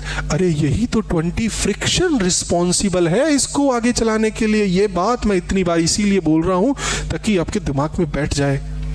इस ब्लॉक को आगे चलाने के लिए फ्रिक्शन ही तो रिस्पॉन्सिबल है। समझ पा रहे हो? समझ पा रहे हो? तो बहुत अच्छी बात है, क्वेश्चन में कुछ बचा नहीं है। इसका ऊपर आप नेट फोर्स का फॉर्मूला लगा, तो सब जानते हैं नेट फोर्स का फॉर्मूला क्या होता है। अरे नेट फोर्स का फॉर्मूला आप सब जानते हो। क्या होगा नेट फोर्स का फॉर्मूला? नेट फोर्स का फॉर्मूला क्या होगा? Mass into acceleration. मास कितना है? 10 है, और एक्सेलरेशन कितना आया था? 4 आया था। नेट फोर्स कितनी होगी इस ब्लॉक के ऊपर? अरे F माइनस में 20 is equals to 40, F is 60। कोई दिक्कत नहीं होनी चाहिए। अगर आपने 61 फोर्स दी तो ये ब्लॉक गिर जाएंगे। बात समझ पा रहे हो? समझ पा रहे हो? 60 से ज्यादा आपने दे दी तो ब्लॉक्स गिर जाएंगे, साथ नहीं चलेंगे। This is the maximum force जो आप इस सिस्टम को दे सकते हो साथ चलाने के लिए। ये समझ गए ना? नेट फोर्स, नेट फोर्स क्या होता है? अरे नेट फोर्स क्या होती है? Mass into acceleration. फोर्स क्या होता है? अरे फोर्स क्या होता है? मास इंटू में एक्सेलरेशन। इसके ऊपर नेट फोर्स कितनी होगी? उधर को हमें सिस्टम चलाना है तो हमें सिंपल सी बात है, फ्रिक्शन से ज्यादा फोर्स लगानी पड़ेगी। Friction F minus 20 is equal to 40, mass into में एक्सेलरेशन। एक्सेलरेशन क्यों मैंने 4 लिया?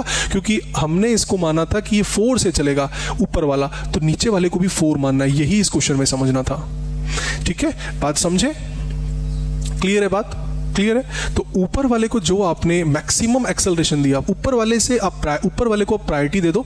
जो साथ चल रहा है उसको आपने प्रायोरिटी दे दी कि मैक्सिमम एक्सेलरेशन से वो कितने से चल सकता है। उसी को आप फिर जो फोर्स जिसके ऊपर लग रही है उसको वही एक्सेलरेशन आप दे दो और आप आंसर निकाल सकते हो। ठीक है, समझ में आइए। अब हम आगे बढ़ते हैं। हमने फोर्स को कंप्लीट कर लिया है, फ्रिक्शन फोर्स को यहाँ पे।